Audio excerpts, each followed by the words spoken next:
Ladies and gentlemen, episode number 435 live. Let's go. Welcome to the season 3 premiere of WCW Starrcade. Boy, is it a big day tonight, because not only do we have a banger of a show, not only are we going to award some championships that were, of course, vacated. We're going to talk about that in just a few moments. But it is the first night of WCW Starrcade under new ownership and new control. And again, we're going to talk about that in just a few moments. So it is going to be one hell of a night. Every champion that exists is going to be tested. Other champions are going to emerge. It is going to be absolute fire tonight in the Season 3 premiere of WCW Starrcade. I am ramped up, revved up, ready to rock and roll. I hope you guys are, because we are going to have a great time tonight. And by the way, before we go any further, we're just going to get the guest hosts and the co-hosts of the most. Well, actually, they're both co-hosts of the most, I suppose. The return of One Woozy TV and, of course, the Great Glenola are ready to roll. They are on the broadcast. Let's welcome them to episode number 435. Guys, welcome to the show. Howdy, howdy, howdy, everyone. Welcome back, Woozy. How has the Great One Woozy TV been? Good to have you back on the broadcast. Fantastic. Thank you for asking. And we know you've moved to Chicago. You're now living with your dad and making, of course, self-improvements, if you will, I suppose. I have, yes. Yeah. And do you care to tell people about that? Is that something you feel freely to speak about, or is that something you'd rather... I do. Oh, I will fantastic. Speak about it. Absolutely. Let's tell everybody. What happened is I moved to Chicago over a month ago. Almost 2 months ago, I should say. And I can say with our salary now, I have lost over 50 pounds. I have cut back on my cheater intake. That is fantastic. I have cut out my chicken nugget intake. No nuggets. No more nuggies.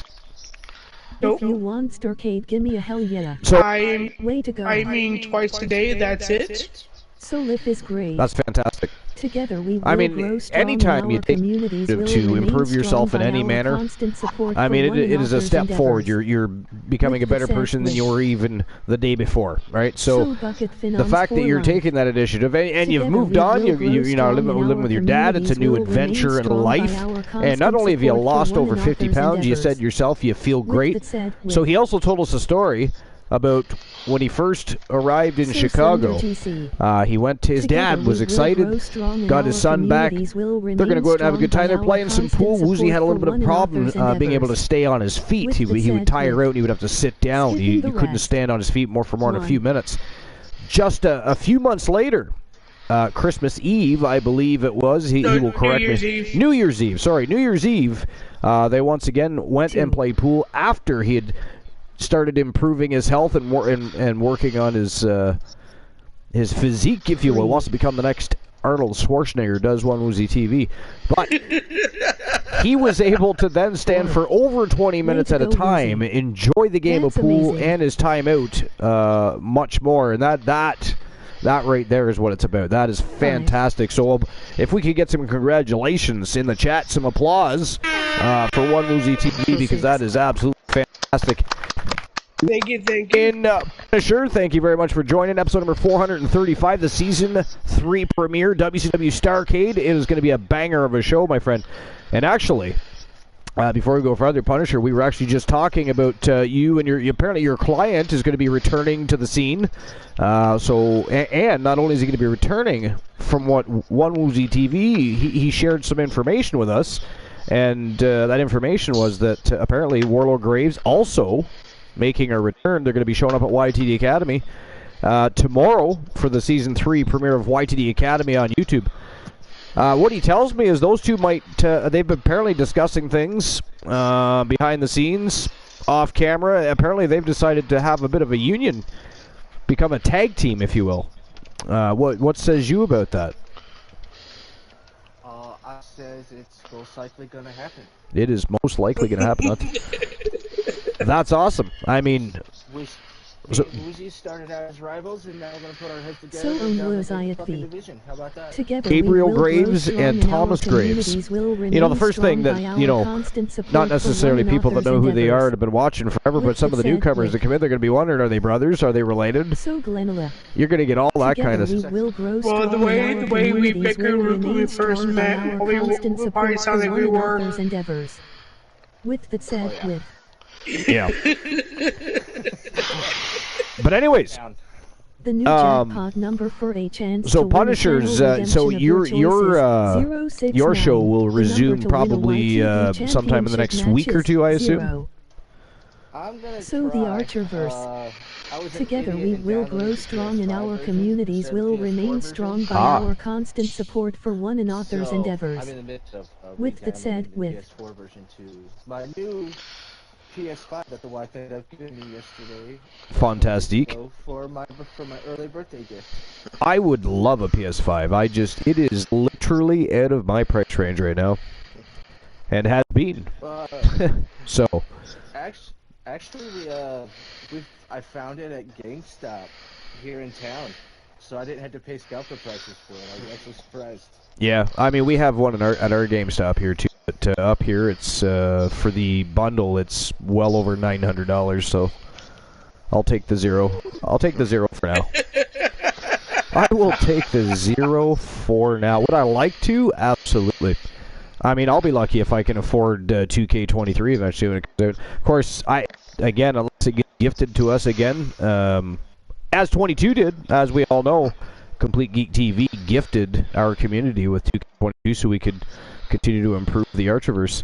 However, if that were not to happen again, I would definitely be waiting at least a couple, 2-3 months before I even look at 2K23, because although they are probably just going to make some improvements on this foundation, we see what happens every time they release patches. They have a tendency to mess something else up. So it's through the same routine as every other game. It's just going to start out with a bit of a better response. I mean, unless they're dumb enough to make changes to the, you know what I mean? If they is 2K, you never know. They already fixed something that wasn't broken, because there was nothing wrong with the gameplay. Matter of fact, I liked it better before, because now it's back to a button mashing system, and I hate that. So there's that. You know, I liked the way it was 2K19 and previous. 2K20 they changed things a little bit. Primarily they were mostly the same, but 2K22 is completely different, and I don't care for button mashing crap. You know what I mean? I just never have. Here recently, I can't say I agree with you on that one. I'm having a. You stopped by with my stream yesterday, and I'm having fun with retro.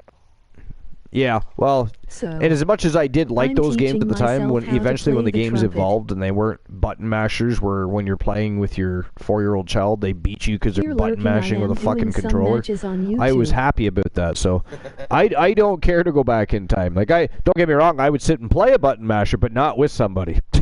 and I most certainly So, wouldn't. Jolink. I most certainly wouldn't. Together we will grow have it on strong air, and our but communities not will myself remain personally. I strong don't. by I our don't. constant support That's for just one not what I do. another's But, endeavors. With that said, with. but yeah, so Got my- I was enjoying watching the SmackDown Here Comes the Pain. Oh yeah, you missed the hell. Were you there for the Hell in a Cell match last night? No, I think I missed that one. Oh my God, it was me and Shelton Benjamin, and it was funny as hell. Did you win? I was fucking around and finding out too much, and I jumped off the cage at least 4 times. Nice. Yeah, that's always helpful. Well, That's a good way to try to win the match. Lesnar looked like a fucking pasta noodle. It's just great. Well, at least you were like Elijah Archer who just walked off the top of the cell. Hey now, why are we dragging Archer into this? That is boo. Boo. I am. Not fair. So, Bring Archer, you're Gandhi. just because you have, lose. you know, you have issues with the cage doesn't mean we need to drag up the past and discuss things that, you know, you're like an ex-girlfriend. You know, you bump into one another. Exactly, right? It's like you're an archaeologist. Women are that's why there's so many female archaeologists. They're good at digging up the past. You see what I mean? That's my ex-wife's nickname. What, archaeologist? Hell yeah. She'll get in a fight with her boyfriend. She'll come talk to You me. can He's catch like, my I know what I did." I'm Thirchiverse like, on the "Don't fucking bring it YouTube up show. then." Like, I don't give a fuck. It's done. It's over with. Leave me alone. Yeah, those are never good conversations. Right? Yeah. But now I'm in a little bit of a pickle here on my side of the house. I know me and you discussed it a little bit last night. Your side of the house? What I'm gonna do with my PS4. Right. Because I got two of them. I mean, I could put it in with the rest of my other man cave stuff. Yeah. And just play it on my TV when I would feel like going to bed. Or I could do it as a giveaway with all the games, which is like 25. I mean, I'm sure people would love to tune in, watch a show, and participate in a giveaway. I would think. My giveaways have very little success, though.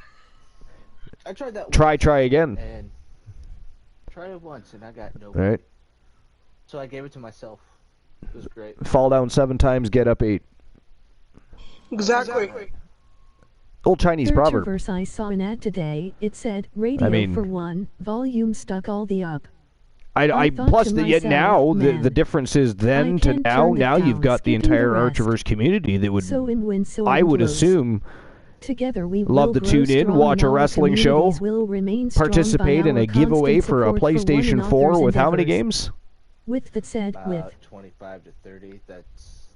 thanks not for even the what's shout already out. downloaded. Right, 25 to 30 games. Aside from what's already downloaded, I mean that's a fun show, That's about a $400 gig right there, just right? for a giveaway. Yo, life is great. In the house, Joe Link is in the house. What's going on, guys? Welcome into the season 3 premiere. What's up, Joe Ling? What's up, What's Life new and is Great? exciting? How you guys doing? Hi to everybody, and hey Punisher. How you doing? I'm Dylan, how you doing? Hey, I wanna steal Woozy. yours here for a minute, so I'm finer than a frog's hair now. Finer than a frog's hair. Awesome, Stole glad to hear that. Ghastly. Hey, Joe.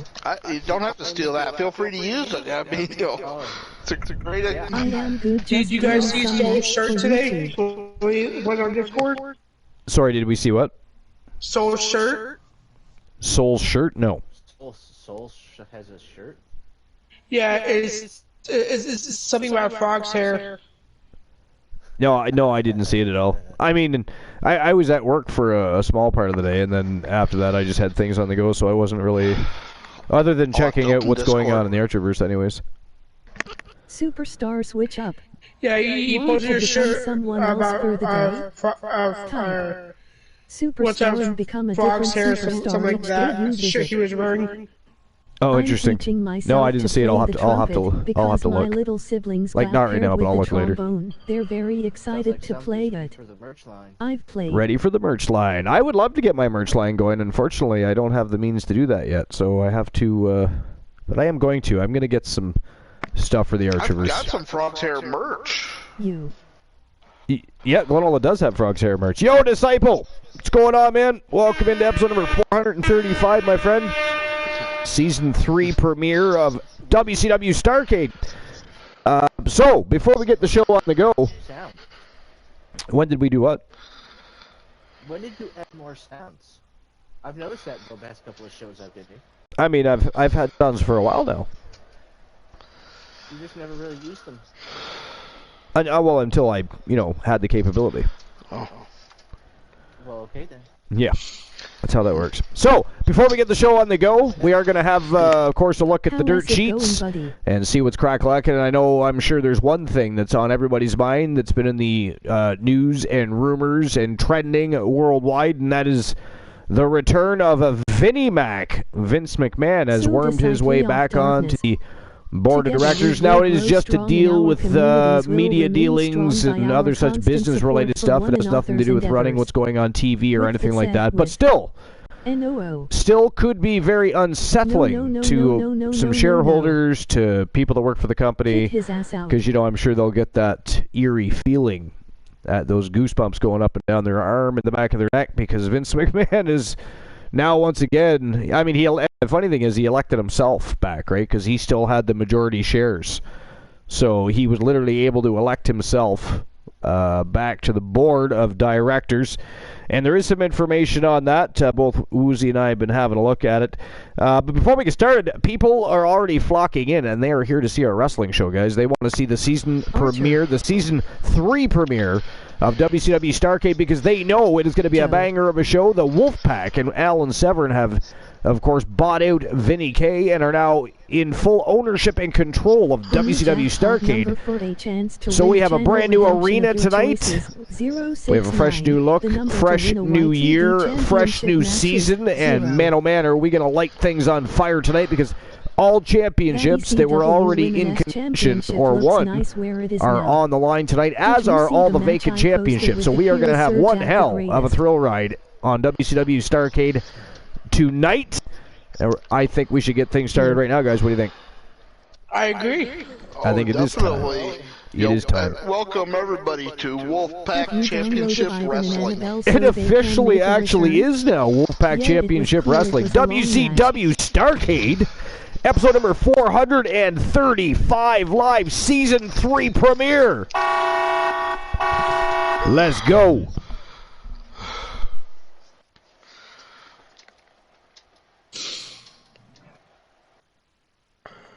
It really was. Emoji rolling on the floor laughing.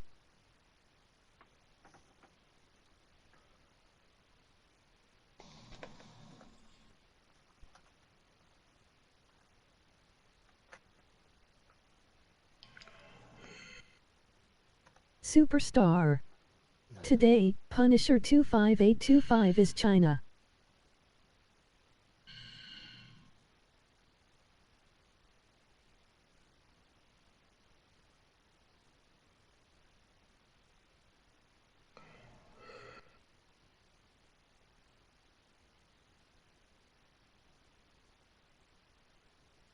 Play. Glenilla, your numbers are 9, 1, 6. Good luck, Glenilla. There are some amazing and fun challenges. And here we go! Season 3 premiere of WCW Starrcade Wolfpack Championship Wrestling. It is go time. Let's go. We're going to get the first match of the night started in just a few moments. First and foremost, guys, are we going to open up any betting lines for the opening matches? Superstar. Did he? I must have missed that. Discipling off darkness is a super. All right. He did it when he got the chance to. Hey, who's China tonight? Punisher is China. Nice. Yeah, that'd be me. Yeah, it makes me feel great. That is fantastic. Glenola is the rated R superstar Edge. All right. So, let me go ahead and get the betting line open for the first match of the evening. Triple threat, single fall wins it all. It is Rock Roberts taking on Mnemonics and Braun Breaker. These guys looking to make an impact over here on the main roster. They are, of course, still both looking for homes, either on Wrestle Wars or Starrcade. They are YTD sensations and doing very well. Their success is through the roof. Tonight they battle it out.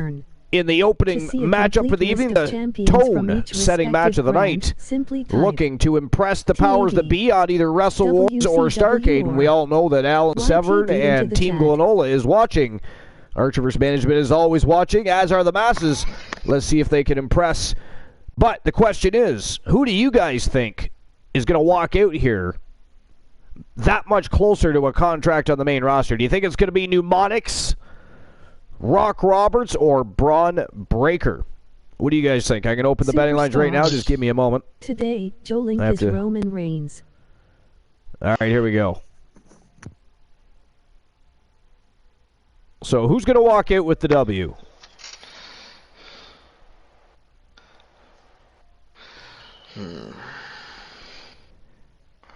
We got Rock Roberts. Well, I'm thinking about Braun Breaker. I'm watching. Oh my God! I cannot do it. Glenola was gonna pull a Boss Apollo. Mnemonics or Braun Breaker? Jesus.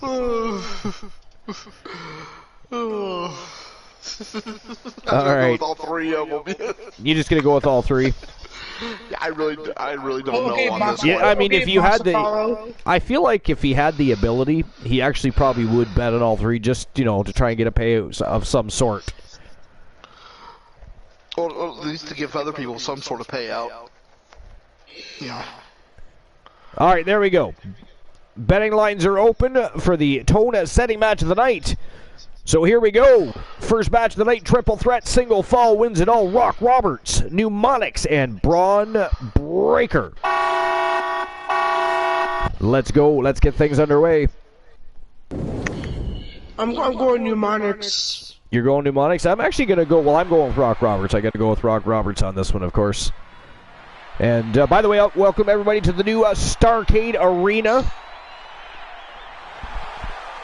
Construction actually just completed a couple of days ago.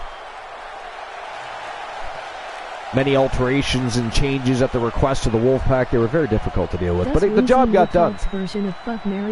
Archer, are they ever easy to work with? Seriously? Sorry, say that again.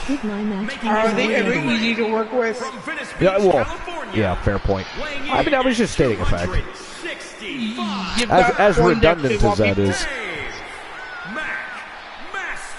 All right, so anyways, back to what we were going to talk about, because of course it is on the minds of many right now in the world of pro wrestling. I'll open up to an article from F4W Online, and oh, for fuck's sakes, it's by Dave Meltzer. Oh my God! All right, so I'll read it anyway. And it was from about 3 hours ago. I don't normally like to read Dave Meltzer articles, but really I don't. I mean, this is going to hurt my brain. You don't know if I find a different article then that's not by Dave Meltzer? Regarding VidiMac?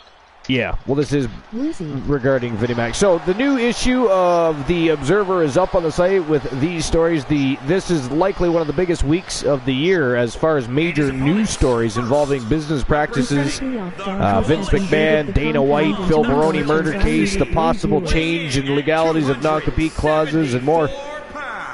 So here's one behind the story of Vince McMahon's attempt to return, why he said he was returning, correspondence with McMahon and the board, details on the return of former co-presidents, and the timing of why this is happening now. This is aspects of the story that haven't been discussed anywhere else. So I'm looking for the part where it talks actually about Vince McMahon. I don't want to read all of that.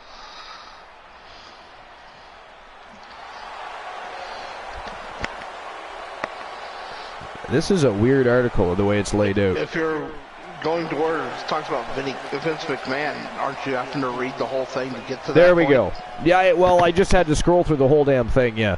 So here we go. It says, what a day this has been. The update is that Vince McMahon is back as chairman of WWE. For right now, it's business as usual. Nick Khan, Stephanie McMahon, Paul Levesque, and Frank Riddick are keeping their positions and will be the people running the day-to-day of the company. Vince is not, for now, going to shows or working out of the office, but only will be part of sales talk and TV rights talks. Those in WWE noted that the key people in the company were aware that this power play would be attempted. The going public with the attempt to sell was his way back in, because that news was going to send the stock price up instead of the fear of it declining with him back in charge. A meeting was held today where it was made clear that everything will be staying the same, that Vince is there to negotiate a potential sale, that there is no guarantee there will be a sale, and that the company also could be taken private.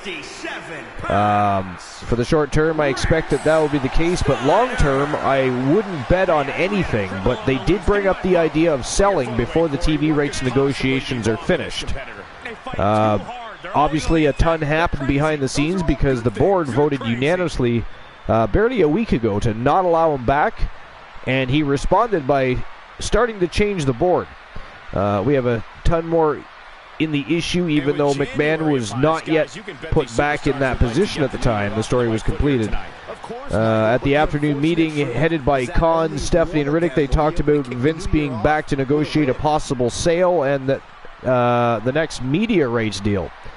They noted Vince would have final say in both of those deals. All employees were there, but none of the talent, and of course they pushed this as a positive for the company. Khan talked about Comcast, NBCU, Disney, ABC, ESPN, and Netflix as potential buyers. Which would, of course, make sense. I mean, I wouldn't make sense for Netflix. I mean, Netflix could never buy and sustain. I mean, that's probably just a bunch of bullshit there. If anything, it would probably be a sale to Disney. That's what I would get. And of all those, because I don't see Comcast doing it either. Right? So, I just don't. I well, agree. I mean... I'm sorry, I am not going to see a fucking Mickey Mouse and Goofy come out. Look at this. I can't do it. Shut right out of the ring. I can't do it. Yeah, but Disney isn't just about Goofy. They have a lot more under their umbrella now, so it's not just about that anymore, really. It wouldn't bother me if they bought the WWE. They're not going to run the wrestling company. They're just going to own it. They don't know what they're doing with wrestling. They're just going to simply let the people that are in charge and know what they're doing with the company can actually make it profitable do it.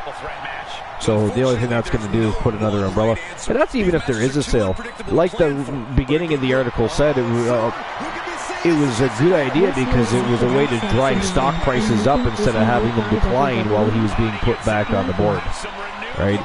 It was probably the whole sale thing. It could be just to work, just to make sure stock prices don't plummet while he's still there.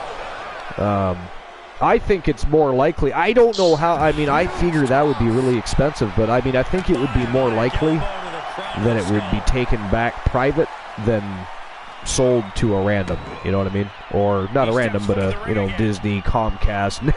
Netflix makes no sense to me. Could Netflix even afford it? I mean, I feel like Netflix would try, fail, and go into bankruptcy. I that's, you know what I mean? I don't see that as. Do you not feel like that would happen though? I do, yeah. Yeah. Imagine the swerve if they sold to TNT. Anyways, sorry, what were you saying, Lizzie? I was gonna say my nose is too congested tonight. No problem. If you have to jump off and go take care of yourself.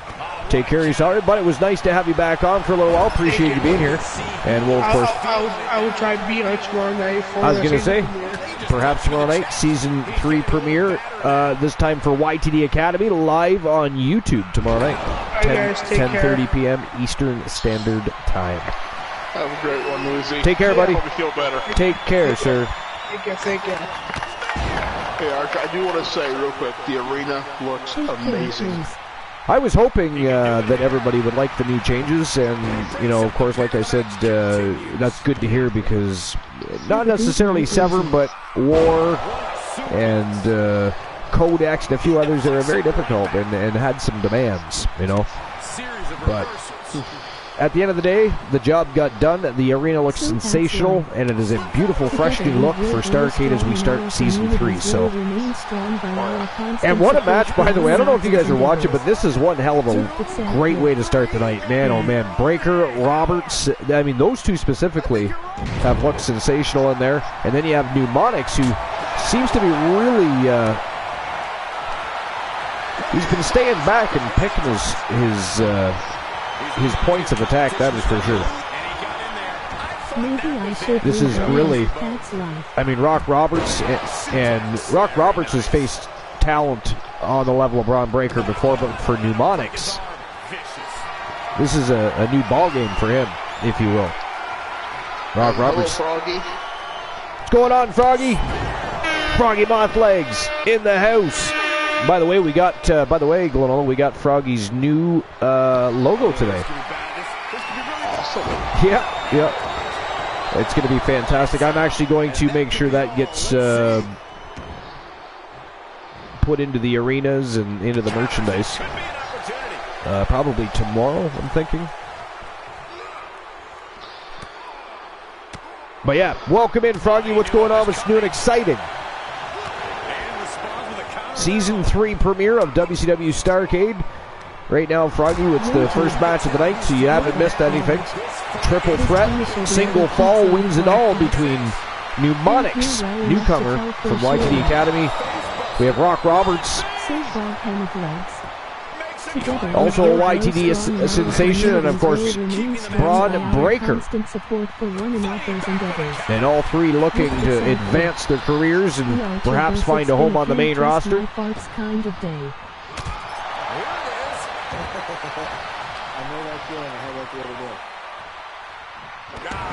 It's been a can't trust my farts kind of day. Nice. So tonight, Granola is finer than Frog's hair, and Froggy is finer than Frog's farts. It should be an interesting evening.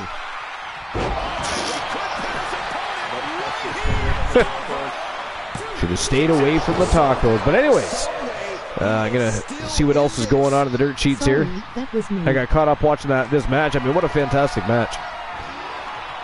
All right, so I think that might have been...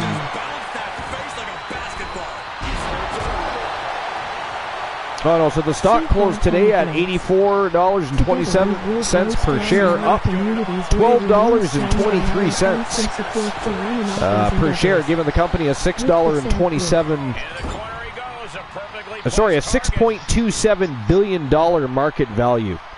So the WWE is worth $6.27 billion. That's why I find it hard to believe they would go back to being private. That's an expensive buyout. You know what I mean? That is one hell of an expensive buyout.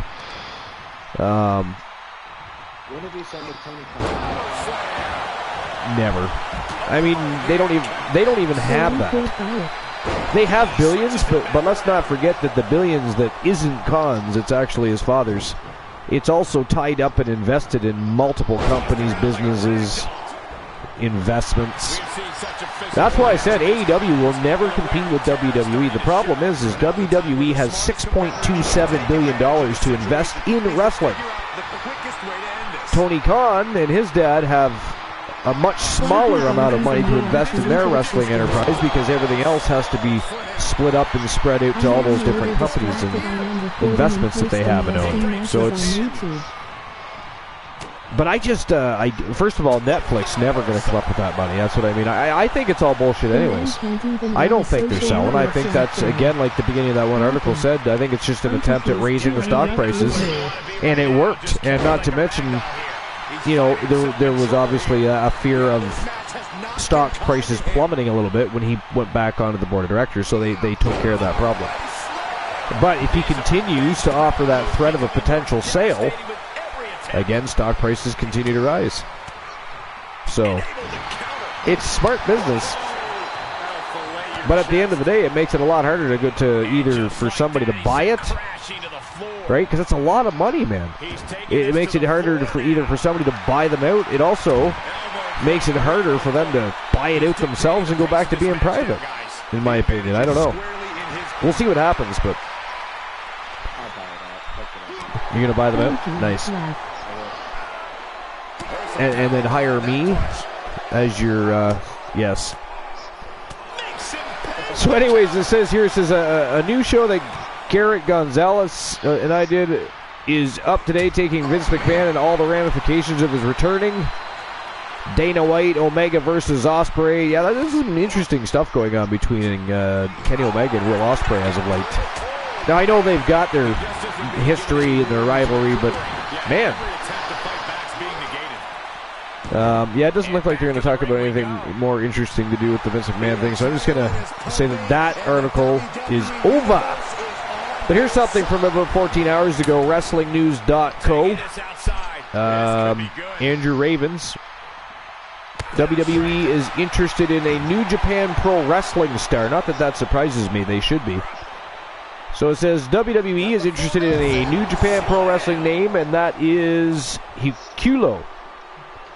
Or Hikuleo, I'm not sure how they're going to pronounce that. It depends. The problem is they don't have any accents over the letters, and it's Japanese. And without those accents, putting together, it's not as easy in Japanese as just putting some letters together, because it can have a different sound and a completely different meaning than a word of the same spelling with accents. So I'm not really sure how that's pronounced, to be fair. But anyways, we'll move on. Fightful Select reports that higher-ups within WWE have expressed interest internally in Hikuleo. I'll say Hikuleo for now. That's probably wrong, though. I think it's probably more like Hikulo. And we're told that this had been the word for months, apparently. This is notable news. Hikulo is booked in a Loser Leaves Japan match against Switchblade Jay White in the near future. It's unclear whether WWE has contracted him or when his New Japan Pro Wrestling contract is up.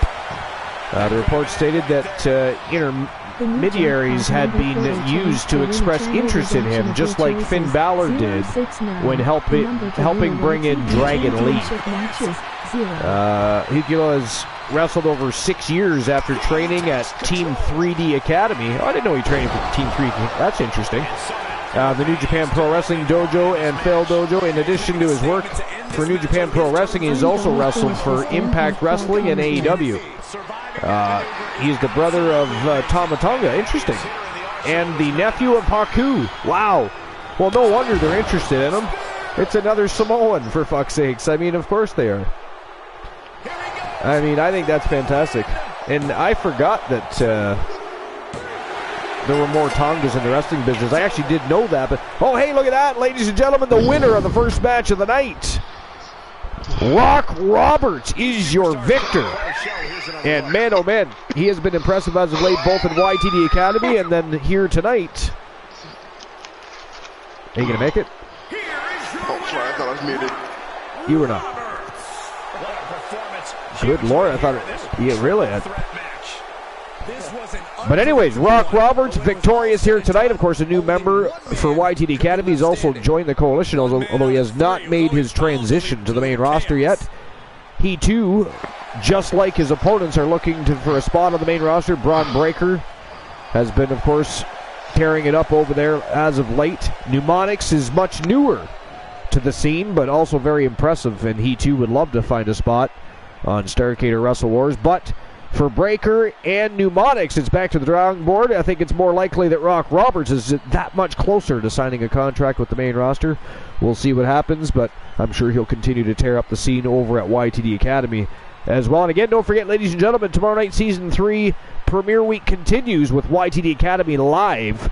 10:30 p.m. Eastern Standard Time tomorrow night, live over at the Shark Tank on YouTube, baby. You don't want to miss out. It's going to be a fun night. There.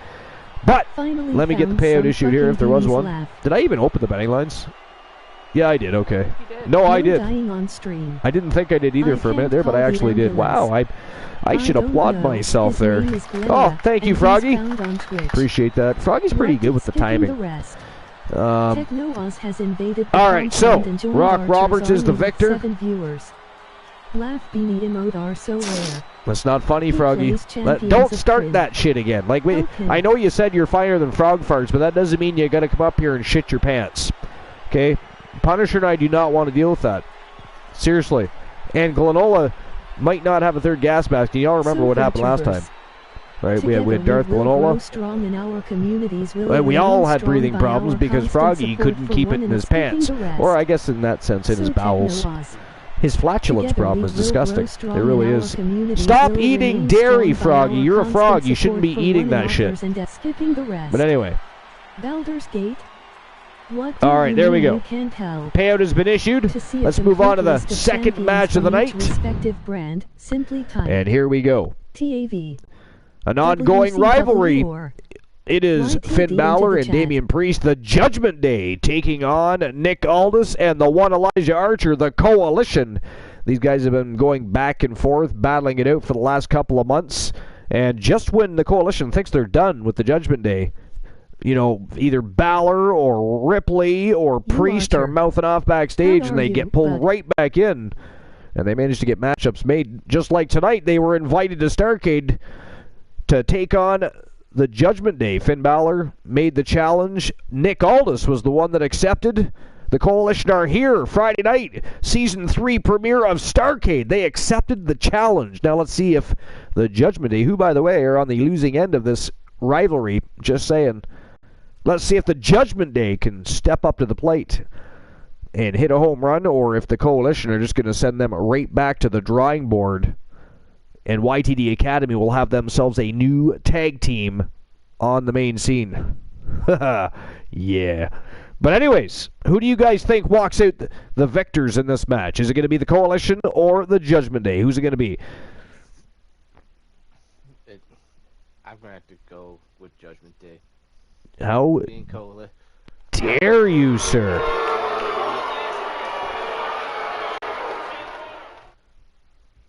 I'll go ban myself later. You're going to ban yourself later?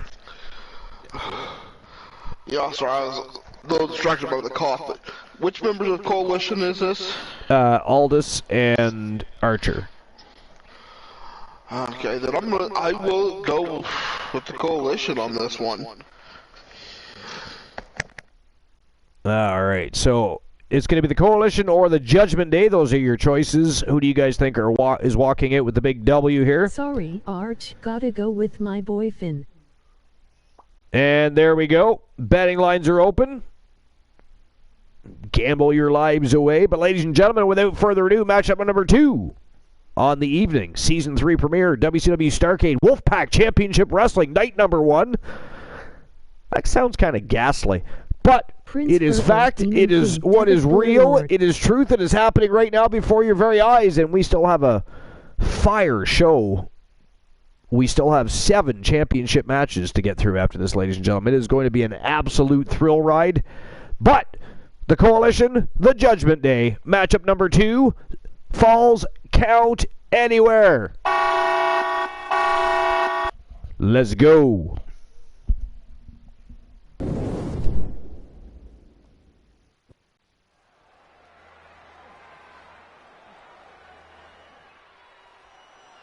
All right. So, anyways, I like that match screen. now that that's taken care of, let's see what else is going on. Actually, what were we talking about? Were we talking about anything in general at that point? We weren't, were we? Oh, yeah, we were talking about the nephew of Haku, but we were done that. But that's very interesting. I knew, you know, the funny thing is I actually knew he was wrestling, but I didn't remember that he was related to Haku and Tama Tonga, so. On the way to the ring. Very cool. At a combined weight of 439 pounds. Damian. I don't know. I mean, I think it's more likely to like if he was to have an alliance of sorts, it'd be after the Bloodline finally disbands, right? I cannot wait to finally do it. Or sorry, part of the Bloodline will disband. I feel like part of the Bloodline will remain intact and part of it will separate. I feel like Solo will probably stay with Roman, I'm thinking. I think, because he'd be the one you'd least likely to expect to stay if they were to disband, because he didn't have much of a relationship with Roman. Or anything for that matter, I guess, over the past, I think it was decade or something like that. I remember, if I remember reading that article correctly. But so he'd be the one less likely, because you'd probably think Jey Uso would stick with them. But I don't know. We'll see. I have no idea. That's just a guess completely. So it looks like here's some AEW news for all you AEW fans. Oh, sorry about that. Froggy's I mean, I can't control what he does. He is an uncontrollable little monster frog. He's got terrible manners sometimes. He's not an AEW fan. I mean, neither am I, but I would never have agreed. I would never have agreed. All right, so here's something from EW Wrestling News. I'm trying to figure out who published it so I can give them their due. But apparently they didn't want to name themselves, so whatever. It's E-Wrestling News. Anyways, E-WrestlingNews. Yeah, it happens. So it says AEW still undecided on the winner of the Best of 7 series. So it says, who will emerge victorious in the Best of 7 series between the Elite and Death Triangle? Fans don't know. The AEW isn't too sure either. You want to know why the fans... Oh, wait, never mind. I was going to say, you want to know why the fans don't know either? But I'm not going to go there. I'm not even going to go there because, you know, it'll turn into a half-an-hour rant on why AEW... Actually, no, I'm not even going to finish that. I'm not going to do it. I'm just going to continue reading the article. I'm going to move on like I didn't have thoughts in my mind that needed to get off my chest and out of my head. Yeah. So it says... the Elite became the first AEW Trios... Isn't that a problem? Nope, not going to do it. Not going to do it. I'm just going to keep reading. At AEW All Out, but were stripped of the title shortly after due to their role in the backstage fight. Death Triangle has held the gold since then. The teams are currently tied in a best-of-7 series.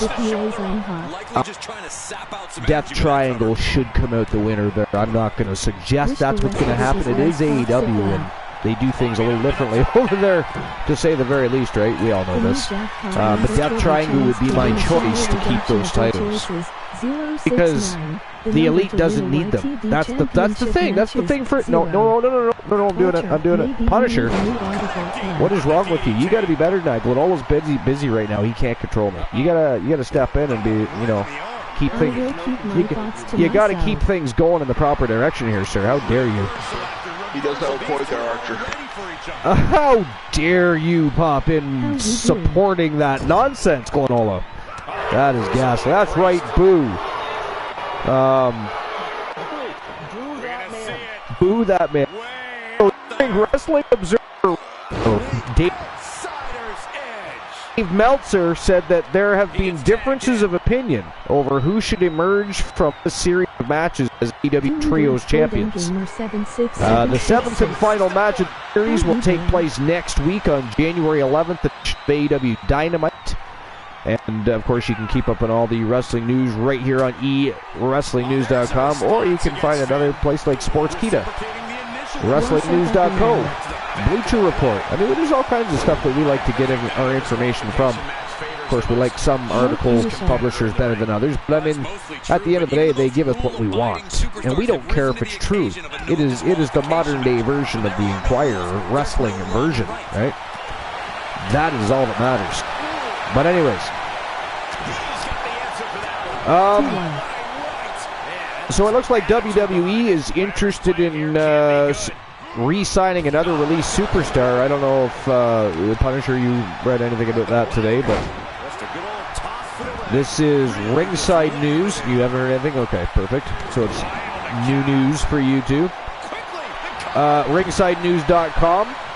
And it's Subajit Mukherjee. We've read many of his articles. So for the past couple of years, WWE has released numerous superstars from their contracts under Vince McMahon's leadership. Fans were simply astonished. WWE ended up releasing so many talented stars during that time period. In the name of budget cuts, this includes Ezra Judge, who seems to be on WWE's radar again now that Triple H is in charge. And honestly, he should be on the radar. The dude is really good. The dude is really good. It's a shame he was released. Actually, it's a shame there was a lot of releases that didn't need to happen. But anyways. So, EJ Nuka was blindsided by his WWE release back in 2021. Triple H took over WWE Creative after Vince McMahon was forced to retire. After Triple H has managed to bring back quite a few previously released stars. According to the Observer newsletter, WWE is interested in signing back EJ Nuka, who is known as Ezra Judge in NXT. The home belongs to Maggie Baird and Patrick O'Connell, who are Billie Eilish's parents. AEW has interest in the former Ezra Judge as well. So it looks like WWE and AEW are interested in signing him. It says EJ Nuka, who has gotten rave reviews for management here, has his contract coming due imminently, and there is interest in him from multitude promotions, including WWE, having expressed some interest in bringing him back. Nuka, 34, is 6'5", high-level bodybuilder and former college footballer who bounced around Canadian football, arena football, and some NFL camps until signing with WWE in 2018. and of course becoming Ezra Judge. He's a guy who hasn't worked a ton of indies, but has worked Mexico, being pushed in MLW, where he currently holds the tag team titles with Calvin Tankman. WWE cut him in May 2021, which was when they were cutting guys, probably in this case, based on his not making television and already being older, when the idea was they wanted younger guys in NXT. The name has come up in AEW as well as Japan. Ezra Judge currently wrestles for MLW and currently holds the promotion's World Tag Team Championship alongside Calvin Tankman. And it just says we'll have to wait and see whether WWE will end up signing Judge to a contract again, or whether he'll end up in New Japan or perhaps AEW. We shall have to wait and see. Alright, just going to catch up with the chat real quick here. I haven't... Alright, so let's see here. Golden Gamer in the house. What's going on, Golden Gamer? Golden Gamer, I don't know if you've already done it, but I do understand that you want... Oh, you've already done it, okay. I was going to say, you wanted to redeem Spit on the Mic. So now, Golden Gamer, the question for you is, did you want to join tomorrow night on YouTube, or do you want to wait and join Wednesday for Wrestle Wars? Because there won't be any shows in between. So we're not going to be doing any more tournaments or rumbles or anything for a little while. The new season is just starting, so there's going to be a lot going on. The only thing that is going to be happening, and I'm just going to remind everybody that next week, unless people object to it, I want to move Wrestle Wars to Tuesday, because I would like to have a 3-day gap to work with YTD Academy, new storylines, new contract signings, and other such things, and give a bigger gap between Wrestle Wars and Starrcade. Build that anticipation between the two shows. I think Tuesday and Friday is a good. I never did enjoy streaming or broadcasting shows on Mondays, so that's out of the question. I've never enjoyed Mondays, but I'm thinking Tuesday and Friday. So if nobody has major concerns, and if you do, feel free to voice them either here or on the Discord. I mean, this is your show too. Wrestle Wars, Starrcade, YTD Academy, the Archiverse TV channel. I mean, this is all yours as well. I just truly believe it will be beneficial. I think the anticipation builds, because you watch the show on Tuesday, you want to see the show, but it's not again until Friday night. But then in between, you get a little itch relief, right? We got YTD Academy, we got matches, we got dark matches throughout the week, and then of course 3 Saturdays a month we have our live YTD Academy show. I just think it will be very good for overall anticipation and viewership too, I believe. So anyway, Rocky Mofflake says, yo, that works for me. I don't have a single memory about Ezra Judge. I mean, I don't have a ton of memories about Ezra Judge, but I definitely have seen him wrestle, and I do know who he is. I've seen him wrestle on a few occasions. That's about it. He was pretty decent. I was surprised because he's a big dude. And if there's one thing a lot of people don't appreciate, I don't think, especially a lot of the casual fans, is when it comes to the bigger guys, is the ones that can actually wrestle. It's so very impressive, because the amount of athleticism and the agility that the stamina it takes to do that and be so big. And like, what they say he was, right? So I mean, that's a big dude. That is a big drink of water. But yeah, so I think Wrestle Wars goes to Tuesday next week, and if we don't like it, we can always put it back. How about that? I won't even change my schedule for now. We will just for now say we are gonna go live Tuesday night with Wrestle Wars, and if everybody after that happens, if everybody is against the idea and wants to go back to Wednesdays, we will. Without further ado, without hesitation, it is up to you guys. You guys can see how it feels. But I will tell you this, Tuesday seems to be a very popular night for the Archiverse. If you go back and look at the history of shows, Tuesdays are busy here at the Archiverse TV. Not that a lot of nights aren't, but I'm just giving you a fact of a statistic for the Archerverse TV channel. For instance, the Hype Show Tuesday night, the Wrestle Wars Hype Show, preseason 3 Hype Show, well over 300 views. All right, that's a Tuesday night, and that becomes more of a, we've been consistently pushing well over 200, especially on Tuesday nights.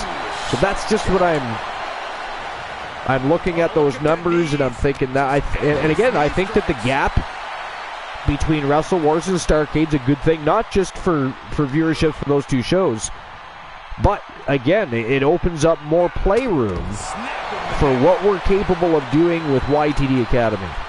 And I think that's a big thing too, because you guys have really exploded YTD Academy.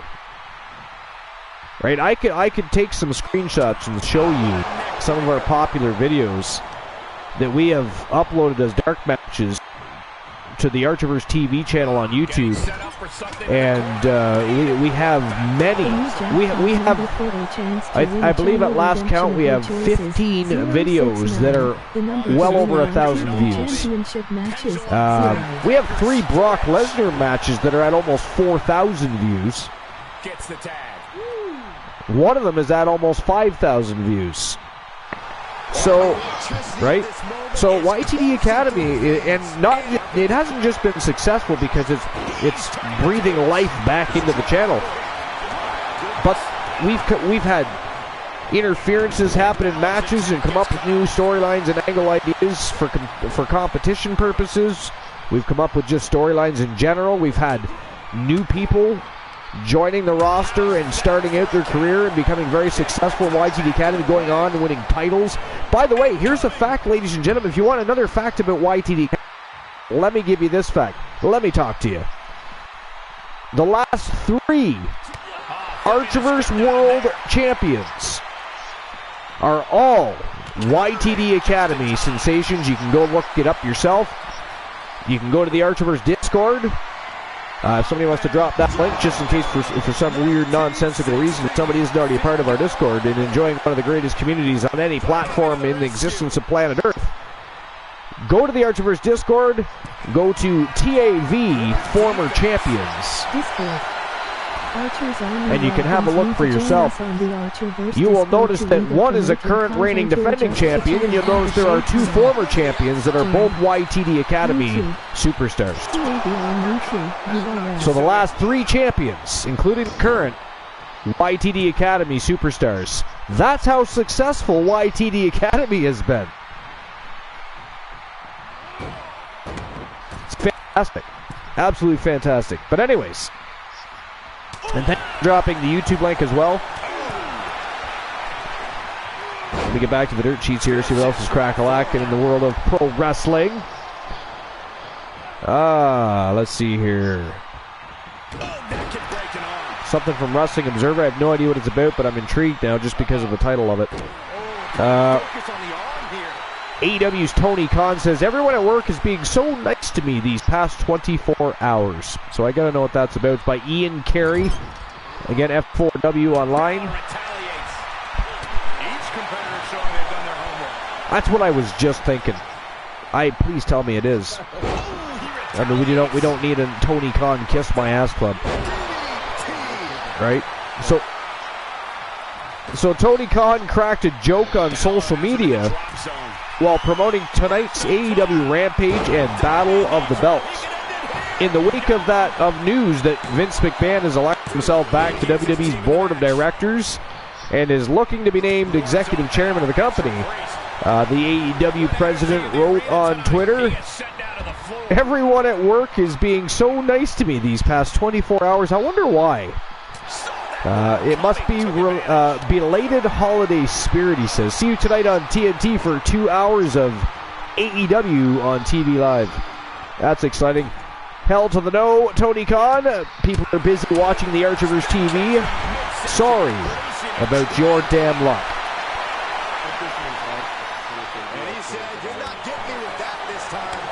Right? So Friday's live edition of Rampage and Battle of the Belts will take place from Veterans Memorial Coliseum in Portland, Oregon. 4 matches and 1 segment are confirmed. for AEW Rampage. Top Flight versus John Moxley and Daniel Bryan. Whoops, I said Daniel Bryan. Bryan Danielson. I said that looking at the name. That's the funny part.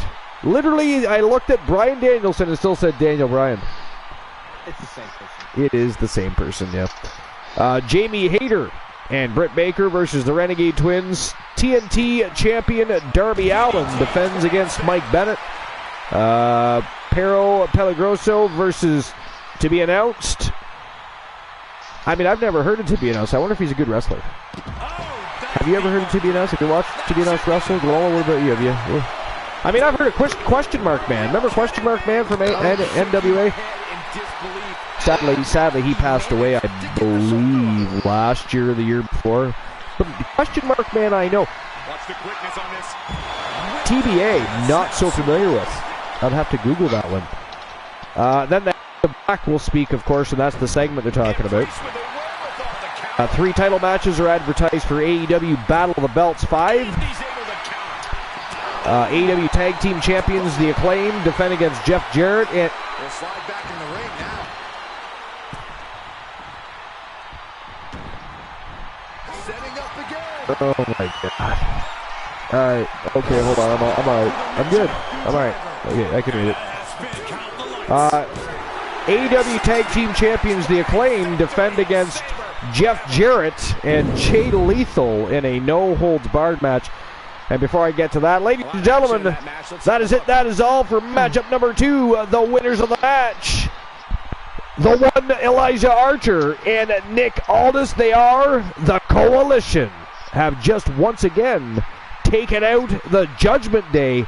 Now if the pesky bastards will just leave the Coalition alone and move on, like there's other teams in the company, folks. Come on.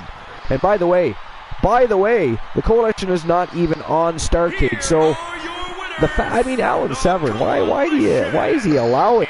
I know it's the first of Wolfpack and the Severns being in charge, complete ownership and control, and you know, the Coalition brings a certain amount of draw, viewership. I get all that, but really, you had to the Judgment Day. You couldn't have given them somebody else. I mean, you got the Steiner brothers, you got all these tag teams. You make them face Judgment Day, who have been pain in the ass for 2 going on 3 months, still messing around backstage, parking lots, hotel rooms, pranks, goats being left in hotel rooms. Which, by the way, I did not care to have to pay for the bill for that. I mean, where did they get a goat from?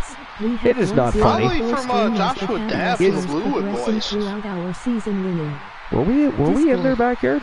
Archer's Army that is ghastly. Why did nobody tell? That is very possible. I'm starting to wonder that now myself.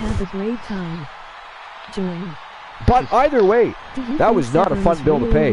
That goat did a lot of damage. You have no idea. I mean, first and foremost, ladies and gentlemen, I just bring you this information as a fact of life. Yeah, goats don't belong in a hotel room. So there's that, right? Definitely that. We don't want to discuss Archer's sex life. But I mean, you know, he's trying out new ethical practices. He doesn't want to be, you know, he doesn't want to have too much left on his bucket list. So, anyways, back to the. I still can't believe Jeff Jarrett and Jay Lethal are going against the Acclaimed.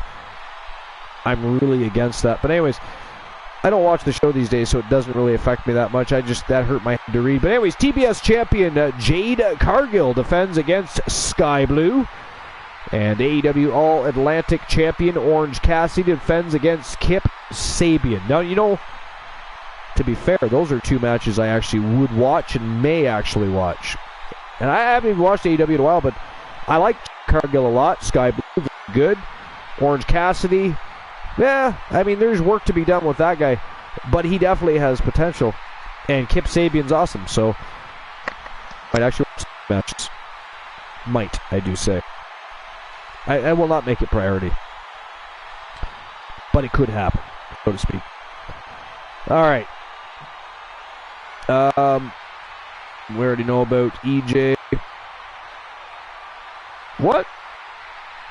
All right, so here's something from Wrestling Observer. Apparently, yesterday, I did not see this yesterday.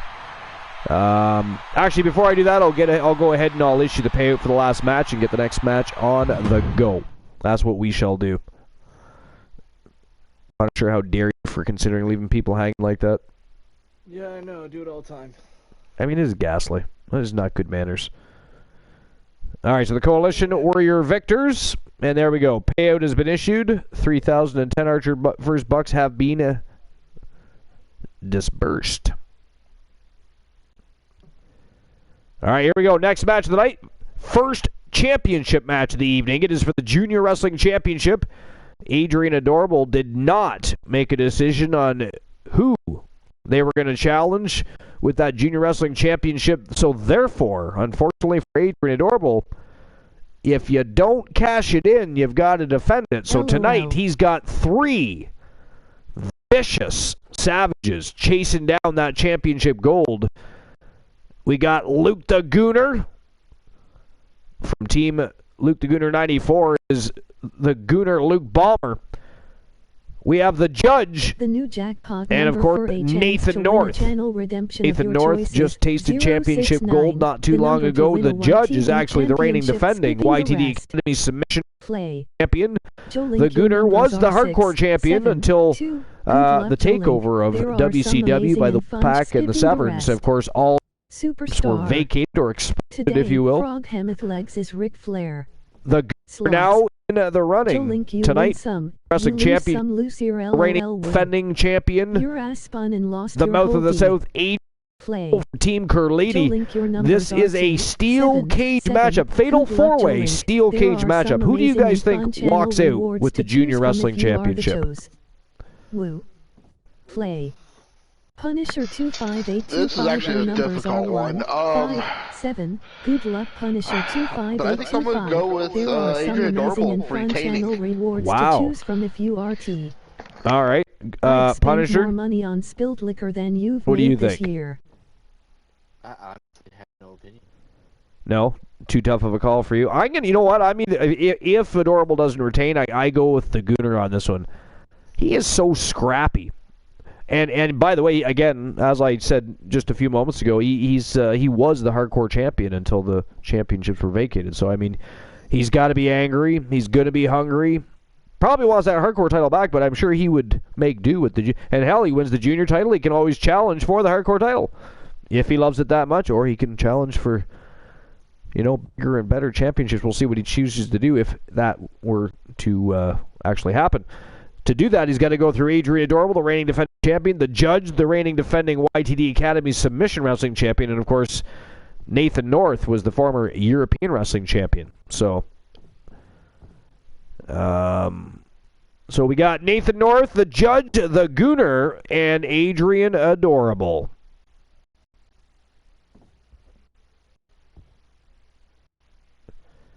I'm going to have to get off of here. I got military.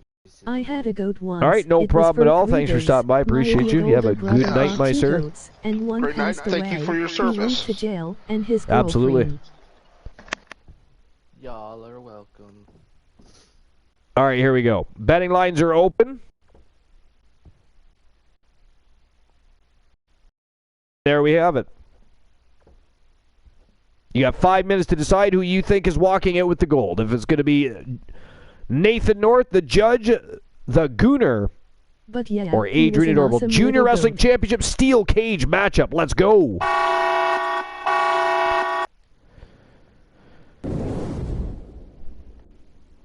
All right, so Life says, I had a goat once. It was for 3 days. My idiot older brother bought 2 goats, and one passed away. He went to jail, and his girlfriend at the time gave me the goat. His name was Mocha. The damn goat wouldn't sleep. I would put him in the box because I was not bringing a goat into bed with me. I spent 3 nights in that damn box with the goat because that was the only way I could get any sleep. We finally found a home for the goat. We lived in town then and couldn't have a goat. But yeah, he was an awesome little goat. Well, that's interesting. Introducing the challenger. Foggy Mothleg says JFC. Weighing in at 312 pounds, the I mean, I was very amused by that story, to be fair. Gold is great when sliced in a pita. Quinola says, goat is great, thin sliced on a pita. Yes, Euros are very delicious. Delicious. And you can bet these superstars will be looking to kick the new year off with a win here tonight. All right, so I'm just going to finish catching up on the chat here, and then we'll jump back into the dirt sheets. Yup. I owned a goat for 3 whole days. Laugh, he needed to be Gold says BRB. Life says, yup, I owned a goat for 3 whole days. He needed to be bottle fed and everything. So he was a kid. He wasn't even a full-grown goat. He was just a kid. So that was even more challenging because I know for a fact, because I grew up in the country and had to take care of many animals when I'd worked on different farms while I was growing up. And if there's one thing that I do know is that kids or baby goats are very needy and also very loud. I mean, I wouldn't say they're louder than, say, living beside a den of peacocks outside your bedroom window to which you want to blow up the neighbor's house. But they are obnoxious, loud, and they like to headbutt. Now, to be fair, goats like to headbutt in general, but kids, however, they think it's funny to ram their head into everything. You know? Life, did you end up with any holes in your walls or doors by chance?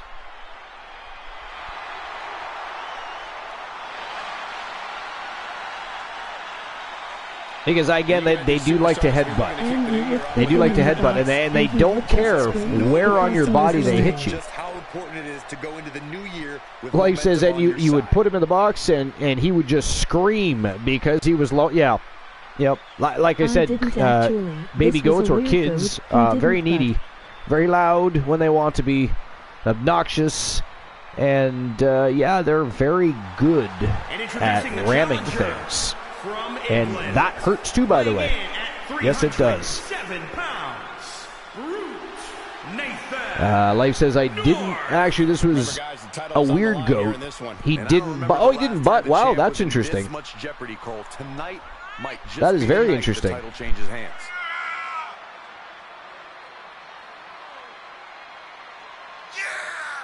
Generally speaking, goats love to ram stuff.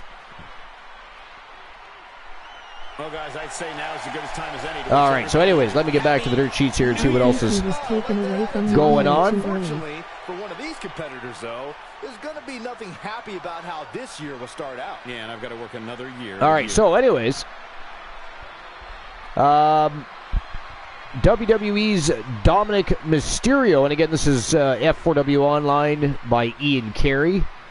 WWE's Dominic Mysterio announces his engagement. The Judgment Day member is marrying his longtime girlfriend. So the 25-year-old posted a picture of his longtime girlfriend, Marie Juliette, wearing an engagement ring on January 2nd, 2023.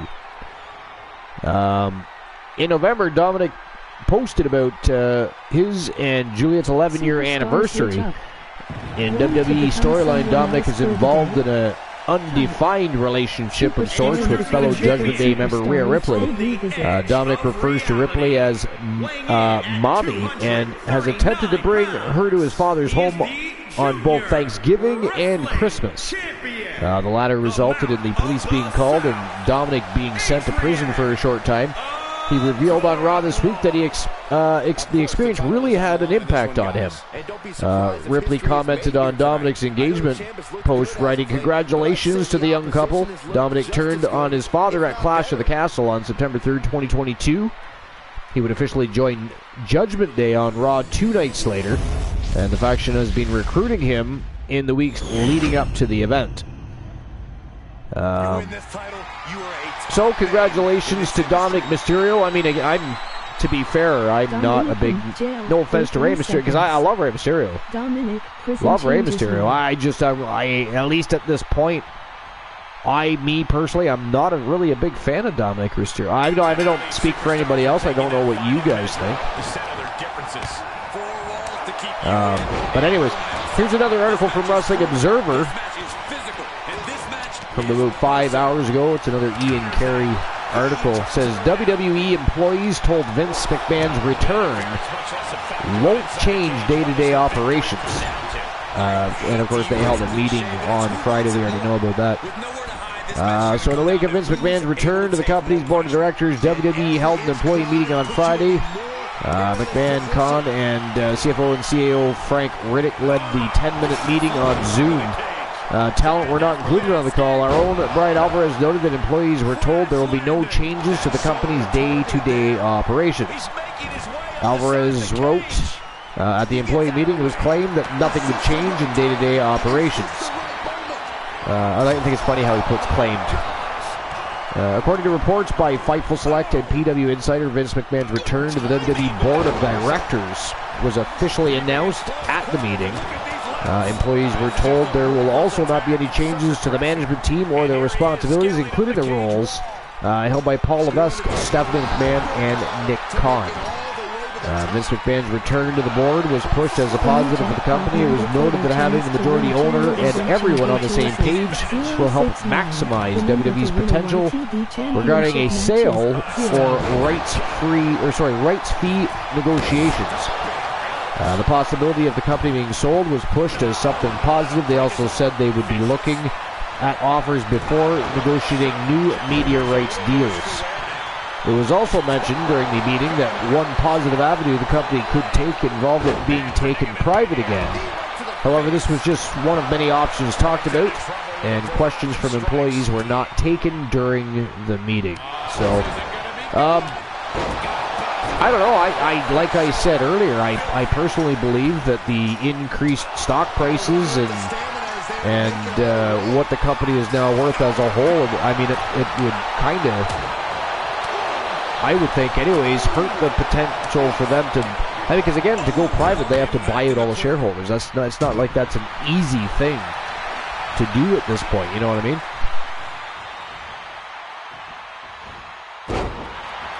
He says Dominic in jail for 3 seconds. Dominic, prison changes you.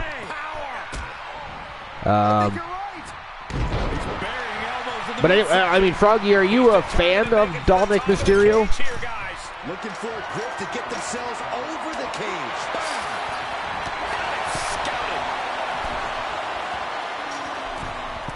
From the top. Somebody else for that matter, not necessarily directed right to Froggy, but Life.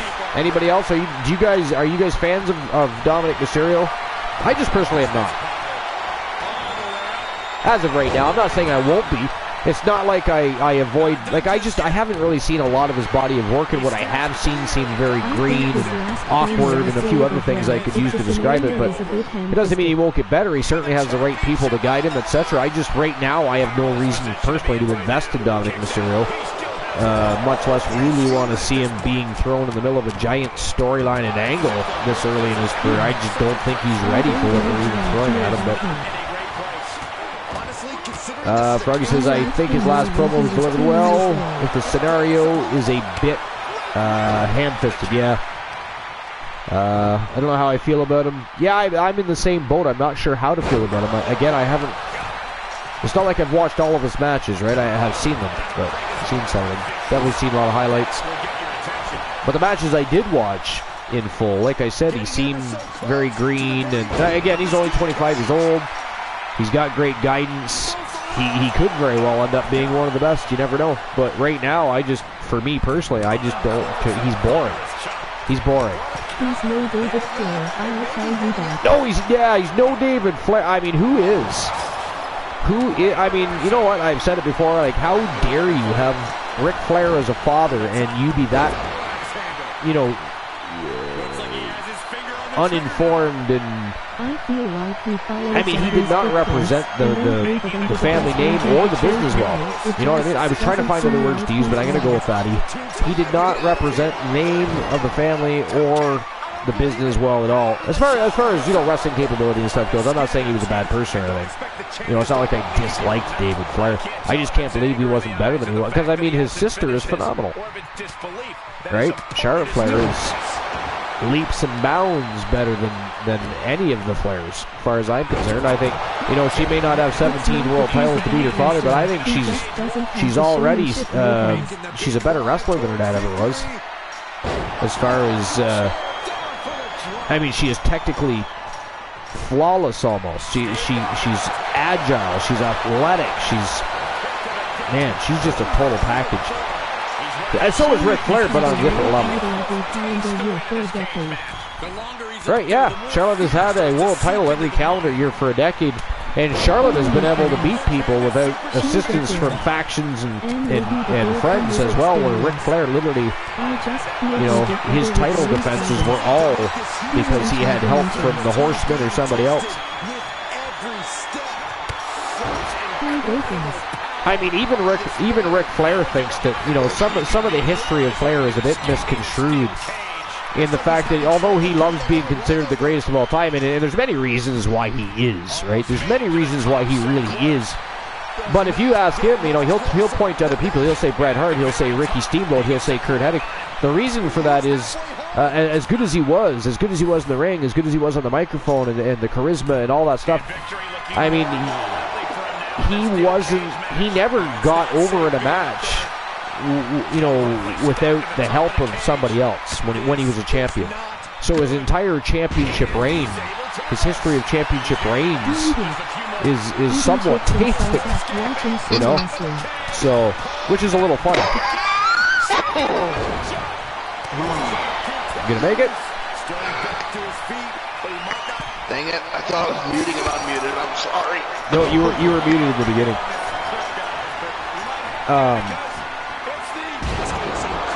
But yeah, I don't know. And back to the Dominic Mysterio thing, I don't know. What do you think about Dominic Mysterio? Like, honestly, I'm not saying he's a terrible wrestler or anything like that. Well, he's not a great wrestler, but I'm not saying he's terrible or anything. I haven't really seen a lot, I'll be honest with you, but yeah, he's young, you know, I think he needs time to develop, but at the same time, this storyline, I think, is one of the worst things they could do to the man. That's what I think, too. I agree. You know, it's too soon. If you might, yeah, you know, maybe later in his career, after he's already established himself. He's just, you know, then he goes to his, you know, dad and like, you know, stronger, I think. I'm twice what you ever are, you know. Yeah, I don't know, just, you know, there have been ways to work it. Oh, look at this. Wow, ladies and gentlemen, that is it. That is all. The winner of the match and new junior wrestling champion. And by the way, he is now a double champion. He is one of the YTD Academy sensations. The Judge, he is the YTD Academy submission wrestling champion, and he is now the junior wrestling champion, has defeated the Mouth of the South, Adrian Adorable, and taken his title, and now possesses the right to challenge any champion across all three brands. So it's going to be very interesting to see if he chooses somebody, if he cashes in, or if he tries to hang on to that title. I mean, Adrian Adorable did not make a decision, therefore forced to defend. The same thing will happen to the Judge, but perhaps the Judge has goals already in line. Maybe he's got something in mind with that Junior Wrestling Championship if he were to win it. We're going to find out. But if not, the same goes for anybody. Again, the Junior Wrestling Championship is much like a contendership contract case. The difference is you're going to be forced to defend it. You don't just get to hang on to it and cash it in whenever you want over the course of a year. No. You can hang on to it as long as you want if you're able, but the longer you decide to hang on to that belt, the more you are going to be forced to put that title on the line and defend it just like any other championship. But the Judge, congratulations to the Judge. Absolutely fantastic. Big win for the YTD Academy sensation. All right, here we go. Moving on to the next match of the night, and I'll get the payout issued for that last match, and of course get the betting line ready for the next one. Give me a moment while I do that. Yeah, these matches are moving right along tonight. It's not even midnight yet, Glenola. What the hell's going on? Yeah, I don't know. But this is going to be a hell of a match right here. Yes, it is. I agree. I'm excited for this match. All right, here we go. So the next match of the night is the WCW Women's Battle Royale Championship. Now, don't be confused.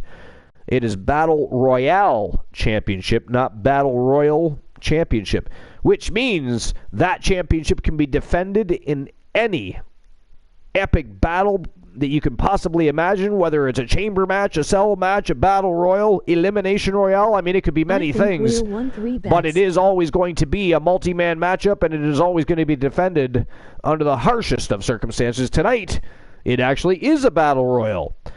8 Vixen villains, and they are all former champions, are looking to win this coveted, prestigious championship, and it is also vacant. Glenola, do you want to remind everybody why this championship is vacant?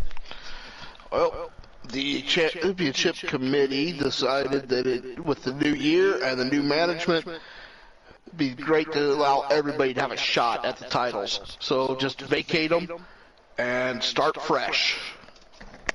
And, I mean, what a fantastic idea, though, because, it does a lot of things. It increases viewership. You want to know why it increases viewership? Because people love championship matches, especially.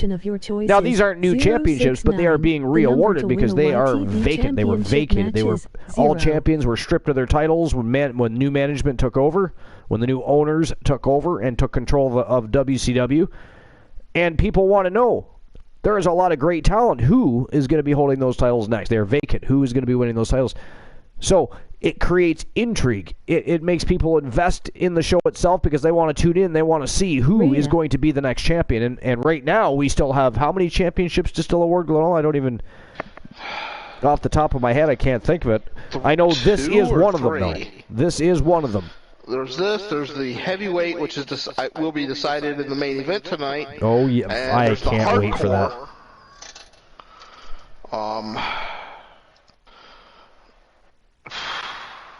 The Hardcore Championship is definitely vacant as well. Well, all WCW champions. The tag titles, the title. Wait a minute. No, the tag titles are vacant. Nuts and make Charlotte win this. Let's see what we got here. The TNT's been awarded. Yep. The tag titles were awarded to Weapons of Mass Destruction. Oh, that was that Go Home Happy match. After the tournament. Oh, that's right. Weapons of Mass Destruction do have the titles. That's correct. Yep. The Women's World Heavyweight title is awarded. That's Britt Baker after that amazing tournament. Oh, my God. Was it ever? The Royal Rumble qualifying tournament, where you had to be in the top 4 of a Royal Rumble in order to even be a part of the tournament. Yeah. All right. So here we go. Who walks out with the gold? Who's going to walk out the new Battle Royale champion? Frog, LOL. Oh, wait. What's going on here? Rhea. Let's try that. I think I had too many letters. I hate little things like that. What is going on here? I issued the payout, didn't I? No, I didn't. That's why. Alright, so the judge was the winner. There we go. Payout issued. God, now I got to do it all over again.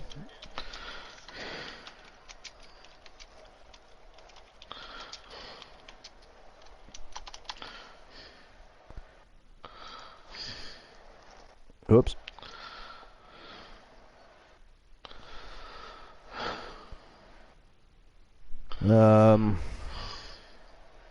So is it going to be Rhea Ripley, Angel Terror, Alice Blade, Cheryl O'Grady,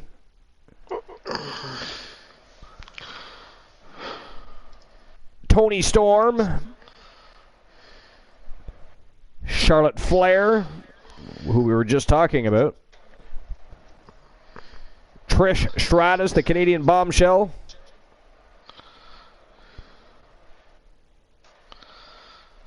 or Natalia Neidhart? Oh. It is a tough one. Honestly, if I was to you twist my arm, I got to pick somebody, I'm going to go right off the hop with Charlotte Flair, but that's only because she is the queen of the ring. No offense to Honeybee. We do not want to anger Honeybee. But technically speaking, she is the queen of the ring, and it's just really hard to bet against Charlotte Flair. But here we go. Betting lines are open, but that said, Glenola, what do you think? I know it's a tough call, but if you were forced to make a choice right now, looking at all those Stratisfaction. I thought you were probably going to pick that, yeah. But it's hard because Natalia, of course, Neidhart comes from a family that is just, Yeah, indeed, yeah. And you got Charlotte in there. I mean, that's inherited all of her dad's talent, and then some. And I was going to say, and then some, yeah. Rhea or Trish for the win. Totally agree. Yeah, I don't know. I can't disagree with the whole Trish Stratus aspect there, but I'm still going to go with Charlotte Flair. Just because she wins a lot of big matches. She comes up big at the right times. And I don't know. It just seems to be when the odds are stacked against her is when she shines the most. Personally speaking. But anyways, ladies and gentlemen, without further ado, WCW Women's Vacant Battle Royale Championship on the line. Let's go. Even a 10 Archer versus Buck bet, can win you some good points. And, as long as we have everything covered in there. What's going on, Techno?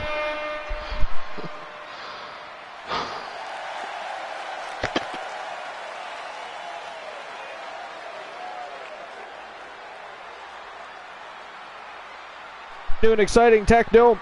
Techno says Rhea or Trish for the win. Crondo's BR in the house. Crondo says Rhea is going to win.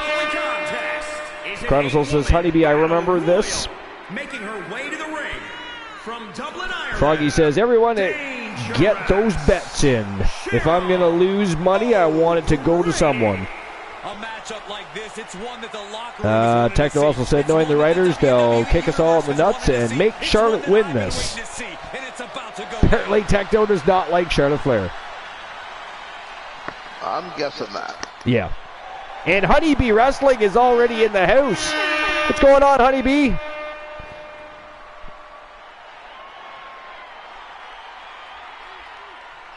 All right.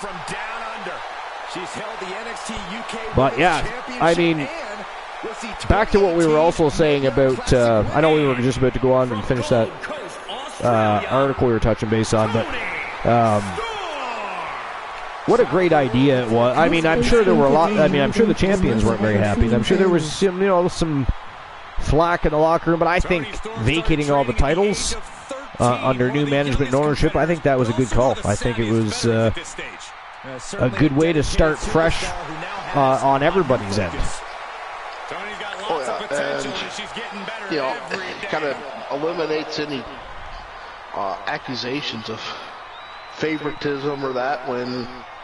Yeah, well, there's that too. There's that too.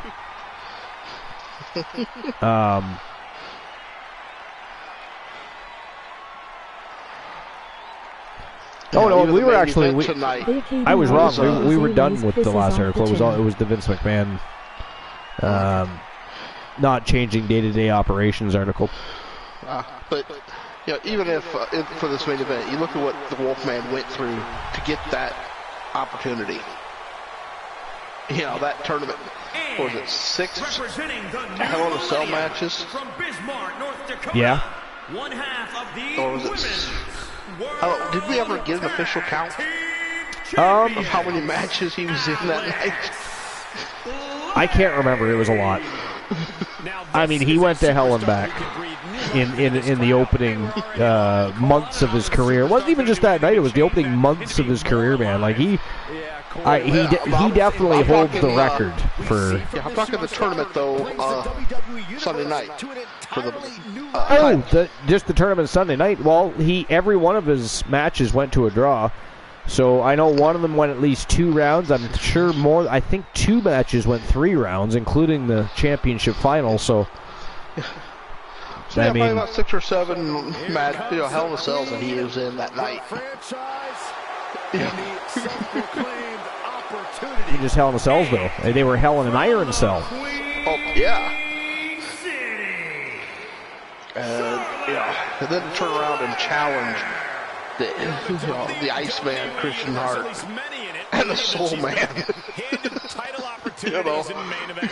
After what he went through, is a very strange thing, by the way. I'm just saying. However, I mean, he didn't want to be in the same boat as everybody else, caught up not deciding who he's going to choose to challenge, and end up defending a championship he doesn't mean to hold, but use as a stepping stone. So it just happens to be like, the same deal goes with the Pure Wrestling Championships, right? They just happen to be specific to 2 brands, where the Junior Wrestling Championship opens up to all 3 brands. But look at Kyle O'Reilly. Psychosis Kyle O'Reilly has been the Pure Wrestling Champion for over 2 months. Not that he doesn't want to win a world title or challenge for other championships, but he wants to see how long he can possibly hang on to that thing. I don't have a real problem with that. I think it's been fun, it's been interesting. Kyle O'Reilly's a badass. Psychosis brings great honor to the Wolfpack. Yes, he does.